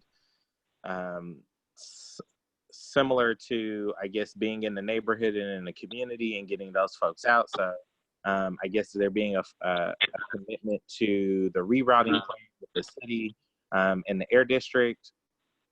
And then I think that was pretty much, oh, and we also discussed the training piece of the CERP and how residents could earn an honorarium of some sort for participating, because we recognize that folks that live in our neighborhood, they didn't go to school to be regulatory enforcement officers or, you know, environmental scientists at the air district. So just letting people know and giving them a soft education on how the governmental process works and how they can be more participatory in that process when they do see a violation, and really being able to identify that violation as well.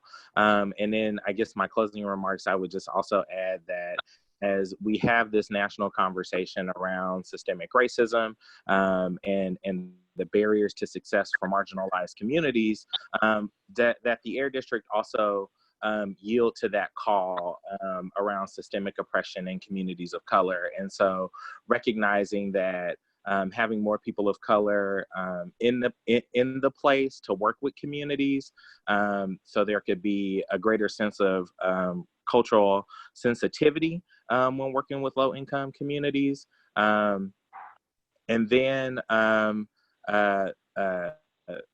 just further professional development around microaggressions and what systemic racism really is, right? Especially if you're going to be working so close with residents in the community. Thanks, Eric. That was a very timely comment indeed. Thank you. So last but not least, I'm going to go to whoever is sharing from the group that had Helena and Brian Moore from CARB. Last but not least, if you're supposed to speak and you haven't spoken, this is your turn.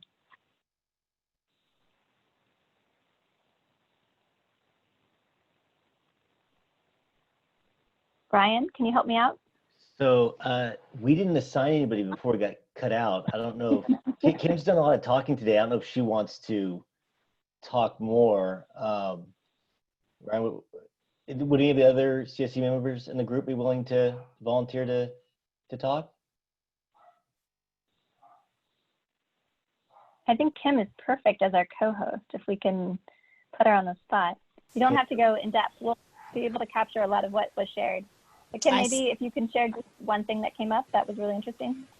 I shared a lot, and I didn't take notes on what I shared because I thought someone else was going to report out. But no, I just had questions on for the pilot program with the gas stations that are going to participate in this pilot program.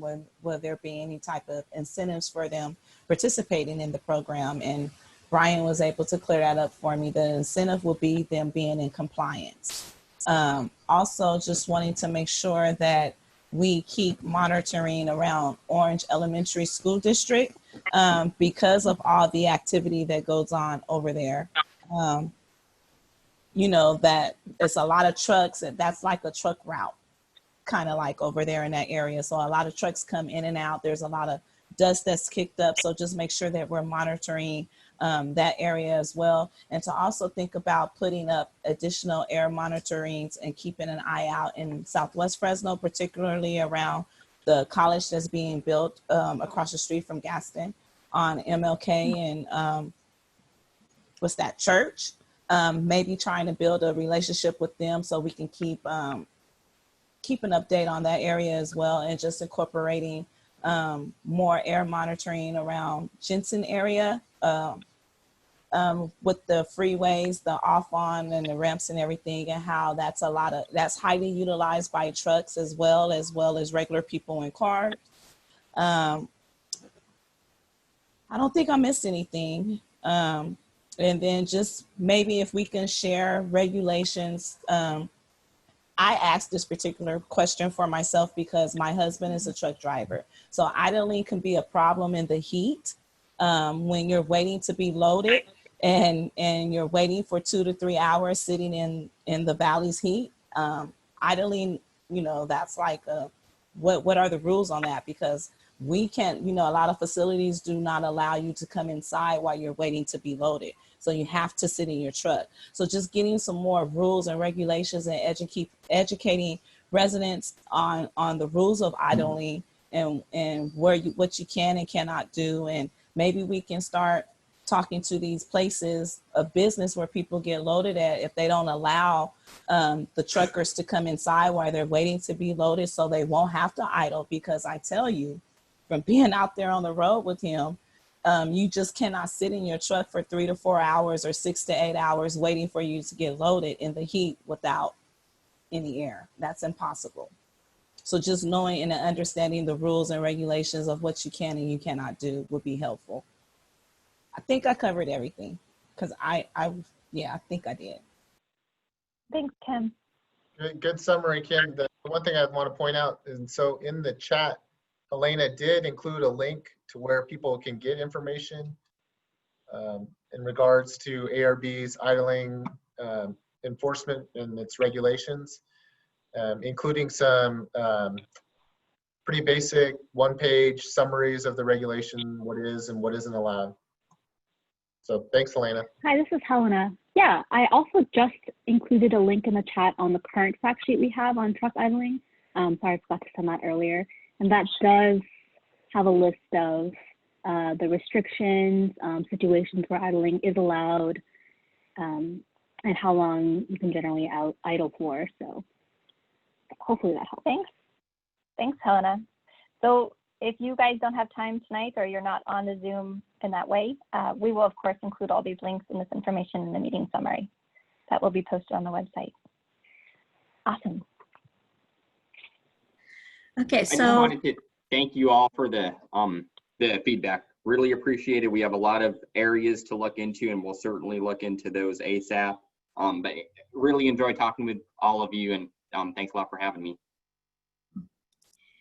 thanks, Jake. Yes, we're running a little bit behind, but I'm glad we took this time and have this deeper conversations and nice sharing from each group. So thank you for that. We're gonna pass it next to Brian, who has some incentive updates for the committee. He will share update on SERP incentive measures and community air protection funding guidelines. Brian? Awesome, thank you, Hannah. And I'll try and go through this fairly quick so we can also have time for Brad's presentation. Well, good evening, everybody. It's good to see you all. A couple updates that we can provide on the incentive measure side of our SERPs. One of the big things to kind of keep in mind as we're implementing incentive measures is that any of our incentive measures have to fall within CARB's approved guidelines for funding community air protection projects. Now, some of these can kind of fall under existing guidelines through Carl Moyer or Prop 1B or some of the other approved projects within the CAP guidelines. But most of our measures are falling under a new chapter in the guidelines that CARB is finalizing. And those guidelines will kind of steer steer our work that we need to do in getting these types of SERP measures approved by CARB so that we can spend $617 on those types of projects. These projects could include the truck rerouting study, our burn cleaner program that we have, vehicle replacement projects that are in the SERP. Most of the measures that we have in the SERP will require approval from CARB before we can start implementing them. So in May, CARB had a public workshop that I think at least a couple of the Fresno Steering Committee members were on, where they discussed the latest draft of the Chapter 6 guidelines that deal with these types of measures that are within SERPs. The district has provided feedback to CARB on our kind of viewpoint in trying to make this process as streamlined and straightforward as possible so that we can develop a program plan that can be sort of easily approved by CARB. Some of the things that CARB's looking for in these program plans include details on the project scope, ensuring that there's community support for these measures, how people are going to be able to participate, how we're going to quantify emission reductions, funding amounts, who's eligible to participate, sort of a wide variety of requirements that are going to be in these program plans. But essentially, these program plans are going to lay the framework for how we can implement these SERP measures, these incentive SERP measures. We expect that CARB is going to release a final version of this document in the next couple of weeks. It sounds like they're nearing the end of their review process, so that we can then have a final document to work off of, and we can begin putting together some of these program plans that we're going to need to have CARB's approval. In the meantime, kind of what we're doing is wanting to ensure that we're following the priorities of the district. We've heard that, the priorities of the steering committee. And one of the items that's been a very top priority, a high priority, and garnered a lot of discussion is the truck rerouting measure. So we're taking what we understand about the guidelines that they're going to release, and we're starting to kind of draft up some thoughts on the truck rerouting measure and how that could look under the framework of these program guidelines that we need to put together. The intent is to be able to respond quickly once CARB releases these guidelines and the framework for getting these projects approved, so that we're able to submit these work plans and get approval from CARB to start spending $617 on these incentive measures that are within the SERP. But it will involve a good amount of work to make sure that we've got the details that CARB is looking for, and we can provide answers to the questions that they're going to have about how these measures are going to be implemented. And of course, we'll be looking for your feedback as we go on how we should be looking at these measures. A couple of the measures that really don't necessarily require a program plan, because they fit sort of within the existing framework of the 617 CAP guidelines, are related to school measures, the air filtration measure and the school bus replacement measure. But these measures also pose other challenges as we look to implement them.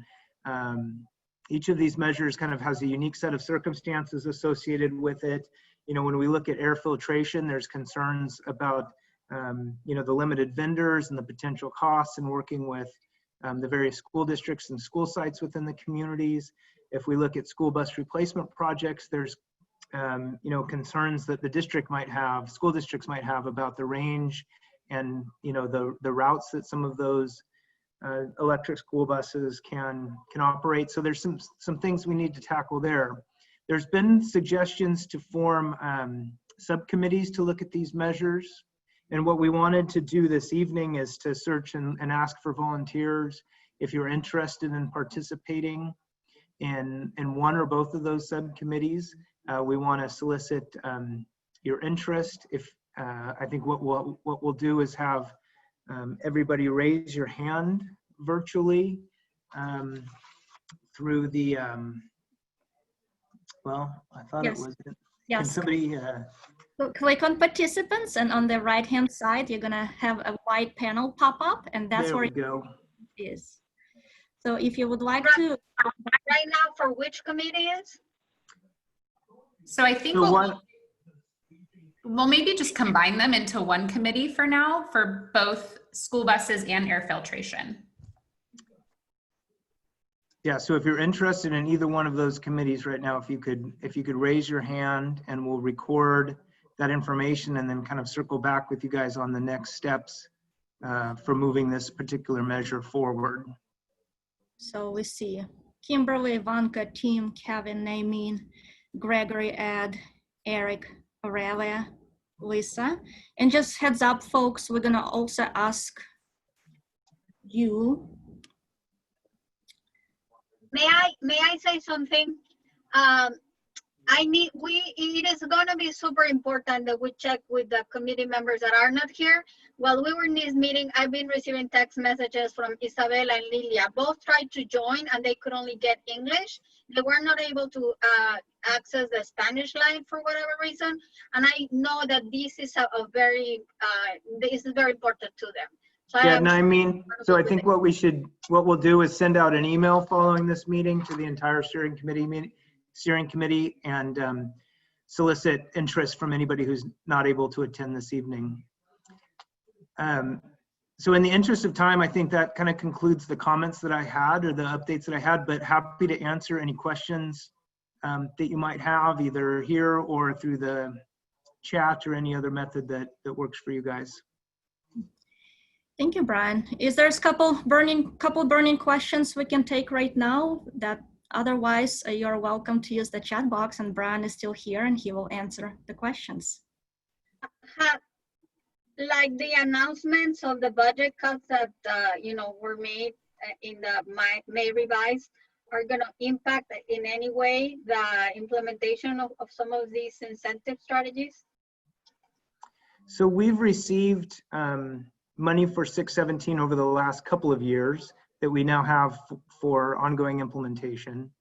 Now what the current situation with the auction proceeds and things like that and impacts on the budget are a little bit yet to be seen, I think, in terms of immediate results or impacts from that. But at this point, since we've received kind of year 2 money that's designated for implementing measures in the SERP, we think we have the resources necessary to keep moving forward. And if that were to change, we would be sure to keep the steering committee informed about those issues. Any other questions? Hi, it's Greg from Fresno Facts. From what I understand, we are good with all of the funding for the entire fiscal year.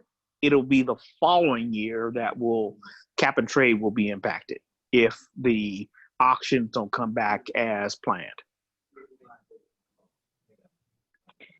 Hannah, let's go by our blue hands queue, because it looks like people are following your directions and raising their hands. Let's go to Kim first, and then Ivanka, and then Tim for the queue. It's actually they raise their hands to vote, to volunteer to be on the committee. And Kim will close in just a moment. I'm lowering them now. We have 50 questions and only 10 minutes. I don't know. Okay, never mind, disregard. Okay. Seems like there are no more questions. Excellent. So we're gonna move to the next agenda item, and we're gonna pass it to Brad. And Brad has amazing, what I've been told, amazing air monitoring update. He would love to share with you. And Brad, go ahead and share your screen, please. I'm just going to give a quick audible update. I do have a presentation that I believe the committee has access to that has a lot more data in there, but I just want to give a quick update so that way we can stay on track. For those who do not know me yet, or I've had the pleasure to meet, my name is Brad Dawson. I'm the supervising air quality instrument specialist overseeing the monitoring that has been done in the AB 617 program, including Fresno here. And if you can't see by the lovely shade of burnt on my face, today we actually deployed 2 more real-time PM 2.5 monitors in the Fresno area. Those are at Malaga Elementary and Yosemite Middle School. So we're going to have 2 new sites up. I encourage everyone to go to our monitoring page under this community's AB 617 website, and you'll see those new updated sites.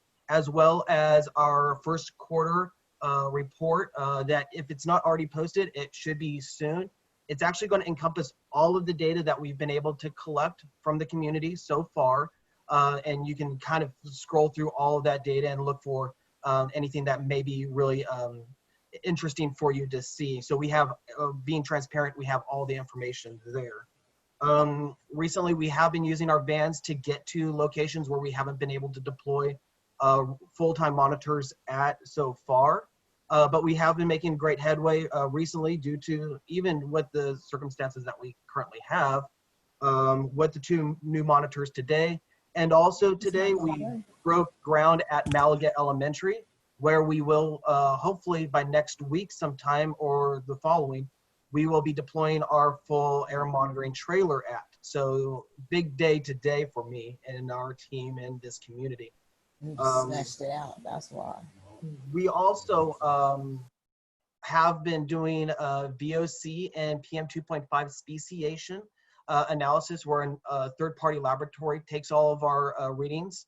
And we've been doing that since December of 2019. So we have a lot of speciated VOC and PM 2.5 data that we are going to be sharing on our monitoring website as well. And we do have our air pointer that we deployed at our near roadside site too, which is close to 99 and Jensen. So we're interested in looking at a lot of that information right now, and that site will be coming online soon. And that's about it. I encourage everyone to, if you don't know already, we send all of our data to the state on the AQView website. And soon, I think that website will become live and you can see all of our sites, as well as on our valleyair.com webpage too, that's dedicated to this community. Yeah, I think that's about it. Great, thank you. And I know that John wanted to share his screen and to show you folks how to get to the district and CARB's community air monitoring data web pages. Can I ask a question while they change the screen? Have you guys been doing any analysis of toxic air contaminants? Yeah, so our VOC sampler measures about 68 different compounds, and that is all listed in actually this presentation that I would be too long and we would all go way over our 7:30 end time. But pretty much we see 3 compounds that are prevalent, especially due to the near roadside location that we're at. And all that data will be posted on the website too. But we are gathering samples of 68 different compounds and another about 50 or so PM 2.5 compounds that we're trying to really isolate and figure out what the makeup of the pollution is. I think that I agree that we don't have time to go in detail in that, but I think it will be important for the steering committee as a whole to get like a summary, especially with anything that is a red flag, like, you know, any results that you think are, you know, relevant for us to know and especially for the community. As a big brush, looking at the whole thing, we look at the REL level, which is the reference exposure level that's set by OEHA. And all of the levels that we have been looking at, we're below all of those levels. So there hasn't been a red flag yet, but we do have some things that are continuously popping up, and will, as seasons come through and hopefully COVID ends and we kind of get back to our normality, we can compare our data. Great, thank you, Brad. And I see Ivanka's hand. And Ivanka, if you have a quick question, let's go ahead with the question while John is preparing to share his screen. Brad, can you clarify? You said that Malaga, you finished today, and that was with the PM 2.5 monitor, but you're breaking ground for which? No, sorry. Heaton Elementary and Yosemite Middle School, we installed the 2.5 monitors at today. Okay. And we broke ground at, our electricians broke ground at Malaga And hopefully in a week or two, as long as no parts need to be ordered and no, if anyone's had construction done, a timeline is never followed by. But hopefully we can get the trailer out, plugged in, and start sampling soon. So. Okay, thank you. Great. John, So are you I have a question. So altogether it was 3 schools. So it was Malika that you just broke ground on, and then Yosemite and Heaton Elementary reinstalled their air monitors, correct? Yeah, and Heaton and Yosemite are live. Yosemite has a little bit of a data issue, and that should be resolved overnight, hopefully. Fingers crossed. But those are live, and those links should be popping up on the monitoring website soon. Okay, thank you. If not already. Great. Thank you for bringing this up. All very, very important questions. Okay, do we have John with the screen share? Yeah, thanks, Hannah. And can you all see this screen? Yes. Yes. Okay, just a quick other update too. The other sites we've been working on for South Central Fresno network is Edison High School. We're still working with Fresno Unified. Now that we have Heaton and Yosemite put in place, we'll be working with them to see if we can make it work at Edison High School. They had some concerns about finding a secure location on campus to put the equipment, but we will keep working with them on that. And I'll say if it looks like it's not going to work out to have something at Edison High School, we want to come back to the committee here and get some of your feedback on if there's a location near Edison High School that you think could work, that can still measure emissions that are representative of that area, the community. Orange Center School, we were trying to work with them to get something in place there. Their school board voted for the equipment not to be placed there. That happened a few months ago. So think about it for now. Maybe we'll come back in a minute, and maybe if you have some feedback on and thoughts on other locations near Orange Center School that could work to measure air quality in that area, we'd love to hear your thoughts on that. The last one is Madison Elementary in Central Unified out on the west side of the community. So we're still working with Central Unified to get that set up. So making good progress, and there's a few more things to work on.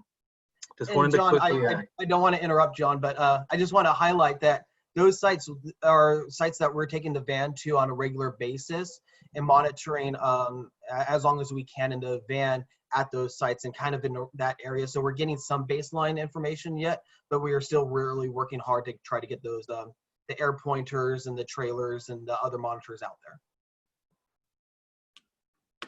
Great. Thanks, Brad, for that. Just wanted to quickly show you and remind you how to get to the air monitoring page for South Central Fresno, how to view the data. Oftentimes we show links in presentations or explain it verbally, but things get busy. People may not have the chance to go back and view a presentation to remember how to get there. So I just want to visually show you how you can access this data. So if you go to our main page at community.valleyair.org, you'll see this page here. You can scroll down and click on the South Central Fresno community. Once you do that, there'll be a lot of tabs along the top here. You can click on air monitoring. This will take you to the South Central Fresno air monitoring page. And this contains our air monitoring plan that we put together last year. You can view that here. Just to the right of that is the report that Brad had mentioned. This report is a summary of all the air monitoring data that we've collected from February of last year through March of this year. So it covers a little bit over a year worth of data. And there's an English and Spanish version, so you can click that, scroll through and view that. If you have the chance to read through it, it's pretty lengthy, about 40 pages long, but this summarizes everything that we've done from PM 2.5 to work with the mobile monitoring vans to our VOC and PM 2.5 speciation. So what we're planning to do is to update this once per quarter going forward, and we'll be posting those reports here as well if you want to view the more detailed reports. All of the presentations that we give into the steering committee are available here, and you'll see the one that we had planned to give just at last month and plan to give again tonight. But if you want to read it, you can read that here and get all the details, and please let us know if you have questions.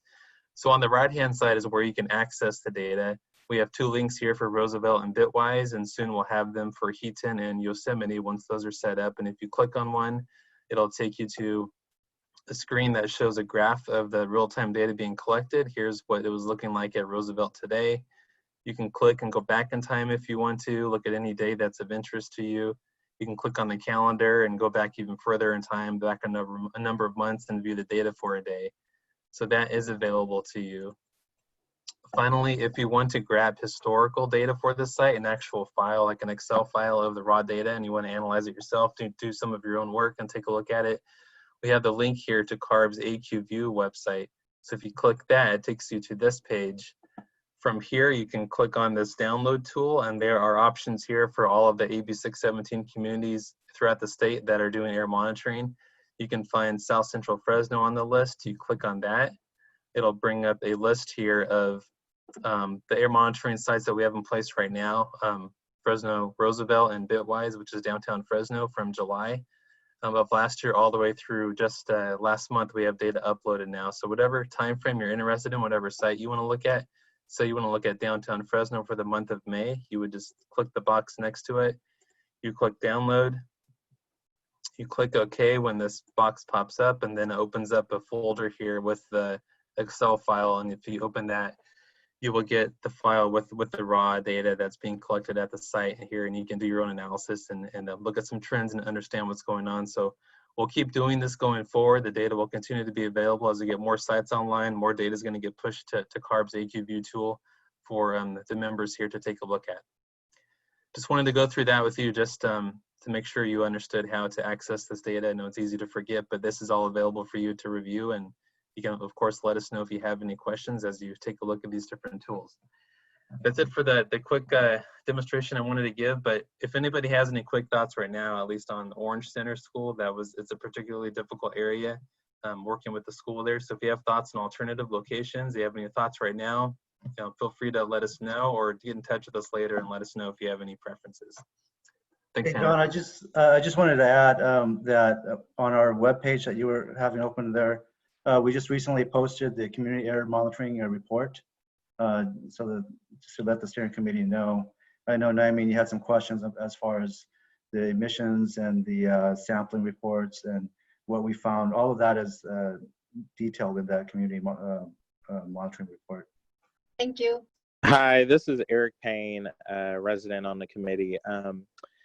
Would it be possible if the Air District requested to be on the agenda for Orange Center at one of their future board meetings, to do a presentation and maybe take some of the committee members or invite some of the committee members to attend, and maybe also share around just kind of like the benefits and the need? Yeah, Eric, we actually went out back in September of 2019 to the board meeting. Jessica Olson and I both attended the steering board meeting, or their governing board meeting, presented for them. We actually had great traction. I met several times with their maintenance staff. We mapped out a location, talked about electrical needs, how we would be providing it, and moving forward with it, and then kind of hit us out of, we thought it was when they voted for it, it was going to be a slam dunk and we can move forward, and we got a rejection email pretty much. So and Brad, to piggyback on that, and Eric, I mentioned this at the last meeting, we want to be sensitive to the fact that school board is made up mostly of parents in that area, and I've met with them independently, my team has met with them independently, and there is just some reticence for them to sign up for kind of anything that's kind of government related at this point. That we want to honor that and really respect that. One of the things that we are doing is trying to work with them in a way where maybe we bring some grant funding to their school for things like lawnmower equipment, and that we work with them to get them resources through our Healthy Living Schools program. I very much love the idea, but I don't want to come across as we're pressuring them into something that they've been fairly clear with us that they're not quite ready to do. I want to honor their opinions there, because it really is mostly parents that are on that school board.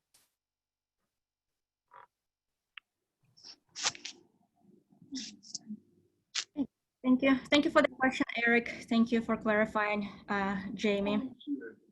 So we're a little bit running over the time, but again, we had excellent conversations as a group, and took our time, which is totally fine. But we just would excuse me, I have one question on this community air monitoring report. Yes, in please. the future, can there be a delineation in the report and in all the data regarding the shelter in place and divvying up the data and doing right calculations? Because when we go into a full-blown shelter in place, the numbers look damn good and it skews your outcomes. And you need to denote that in your report. You also need to denote, you need to have a COVID-19 statement somewhere in your report stating that it includes the periods of if you're gonna skew the data. Because that's the one thing that I found very upsetting about this report. I'm reading it along. There's no lines to tell me when the shelter in place. I know when it happens because the numbers become really good. And you need to do that for historical reference as well as mathematical accuracy. If not, all your numbers are a fallacy that you're actually achieving something. Thank you, Lisa. Thank you, Lisa. Thanks, Lisa. Thank you, Lisa. Thank you for that comment. It's noted. I do see one more hand from Gregory. Gregory, if you have a quick question, please go ahead before we move to wrap up. No, I just wanted to go back to the Orange Center conversation. As we are electrifying the city of Fresno's entire bus fleet, it is very difficult to go through that process. So I just want to, if there's any help that we can do on behalf of Orange Center when they're ready, we'd be more than happy to help them. Thank you for that. Thank you, Gregory. Okay, so as you see in the chat box, Jessica is asking you to let the district know if you would like to participate in the truck rerouting subcommittee. We've heard you loud and clear last time that the group would like to form a subcommittee. So let us know if you would like to volunteer by chatting in the chat box or sending email to the AIR district. Also, what we've heard loud and clear last time is we made a promise that we're going to spend a little bit more time talking about future agenda items. Right now, let's please share your suggestions for the future agenda items for July and August meeting. In the interest of time, we would like, if you can use the chat box, that would be great, or follow up after the meeting, unless someone would like to quickly chime in and say, this is the agenda item we prefer to have. I will also say this will be part of our follow-up email, so you guys can reply to that as well. Yes. Okay, we also need another volunteer. A lot of volunteering asks of you today. We need another volunteer to co-host our July meeting. Please go ahead and unmute yourself and let us know that you would like to participate or raise your hand. If you would like to be co-host for July meeting, let us know. Anyone? Oh, I see. I would like to have placed on the agenda follow up on the stipend. I keep asking for it and you guys aren't doing it. And if I have to write it, I don't want to write it. Hey, Lisa, this is Vernon Hughes from CARB. I can quickly chime in on that topic. Mm-hmm. Yeah, so CARB, we are working on a general stipend guidance, and it's something that we are talking actively with our executive office about. We're hoping to come out with that fairly quickly, so stay tuned. It is something that we have heard you loud and clear from the steering committee and other steering committees as well. So again, looking at putting together a general stipend guidance from CARB. Couldn't be that hard. Davis already got it, so I don't know why everything is taking so long. Just saying, but thank you. You're welcome. Thanks, Lisa. I know that's issue a lot of you have been raising, and CARB is working on it. Okay, so I see one hand from Ed. Ed, I believe this hand is that you would like to volunteer for the next meeting. Is that correct? To co-host the next meeting? And I see another hand from Eric. Okay, so Ed and Eric, we see your hands and we will follow up, and someone will do July and someone will do August meetings. Okay, couple more announcements. Very briefly, I'm gonna pass it to Crystal because she has a small or big announcement to make. Depending on how you think of it. It's small. I just wanted to say thank you so much. This has been an awesome year with you guys, and I have learned so much working with you on this, and I am excited to share that later this month I will be joining CARB in their environmental justice unit. So I am not going away. I'm just wearing a different hat, and I'm excited to continue to support you all in this effort. I just couldn't be more thrilled. So thank you so much. I will miss all of you, but I'm not gone. I'm still very much here, and I'm still very much me. So don't worry, thank you we so will much. find you. Bye. Thank you, Crystal. Heather, do we have any questions or comments on the Facebook Live? And if there are any final comments from the members of the public and those of you on the phone?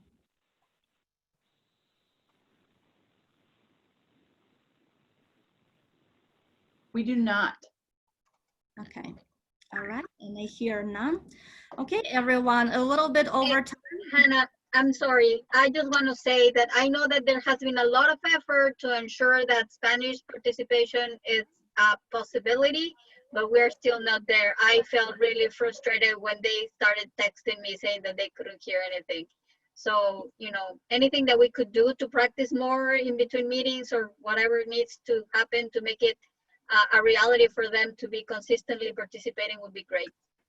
I mean, thank you so much for bringing this up. And of course, we're striving for inclusive participation. And Hannah, to jump in on you just real quick. And I mean, I'm going to have Monty give you a call tomorrow. We are open to whatever. We feel bad too. So whether it's, we can practice every day if we need to get it up and running. So we're available to practice too every day to get it all figured out. All right, folks, I don't see any other final questions or comments. Our next meeting is July 8th. It's gonna be a Zoom, right now it's scheduled as a Zoom meeting. We're monitoring the guidelines and go with the flow.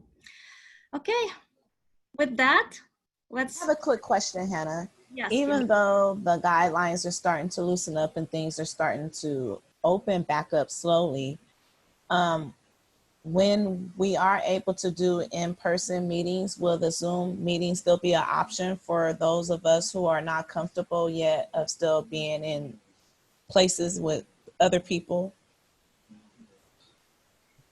I can respond to that.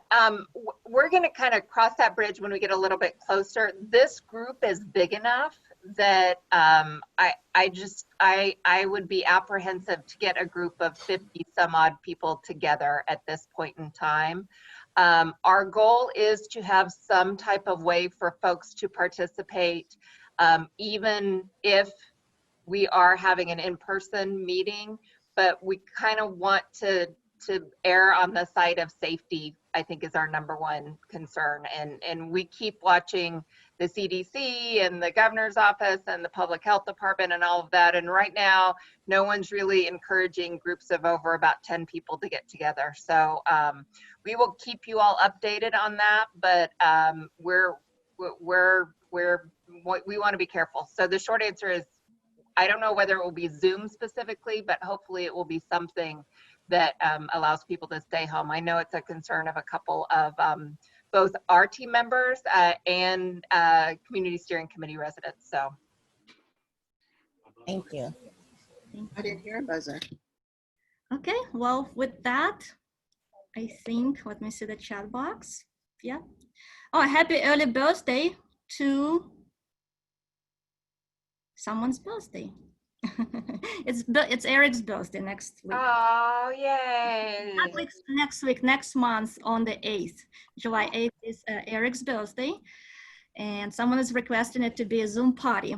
But we do have a lot of work to do as the committee, and next time we'll try to be on time. And with that, good night, everyone. Good night, everyone. Good night. Good night. Thank you, Hannah. Good night, everyone. Thanks, Hannah. Thanks, Kim. Kimberly. Good job. Thank you, guys. Thanks, Kim. Thank you.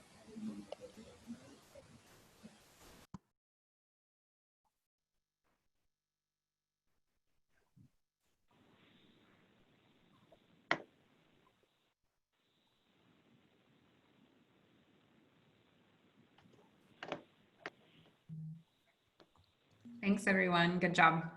Thank you, guys. Okay, we need to stop recording and Facebook Live is still going.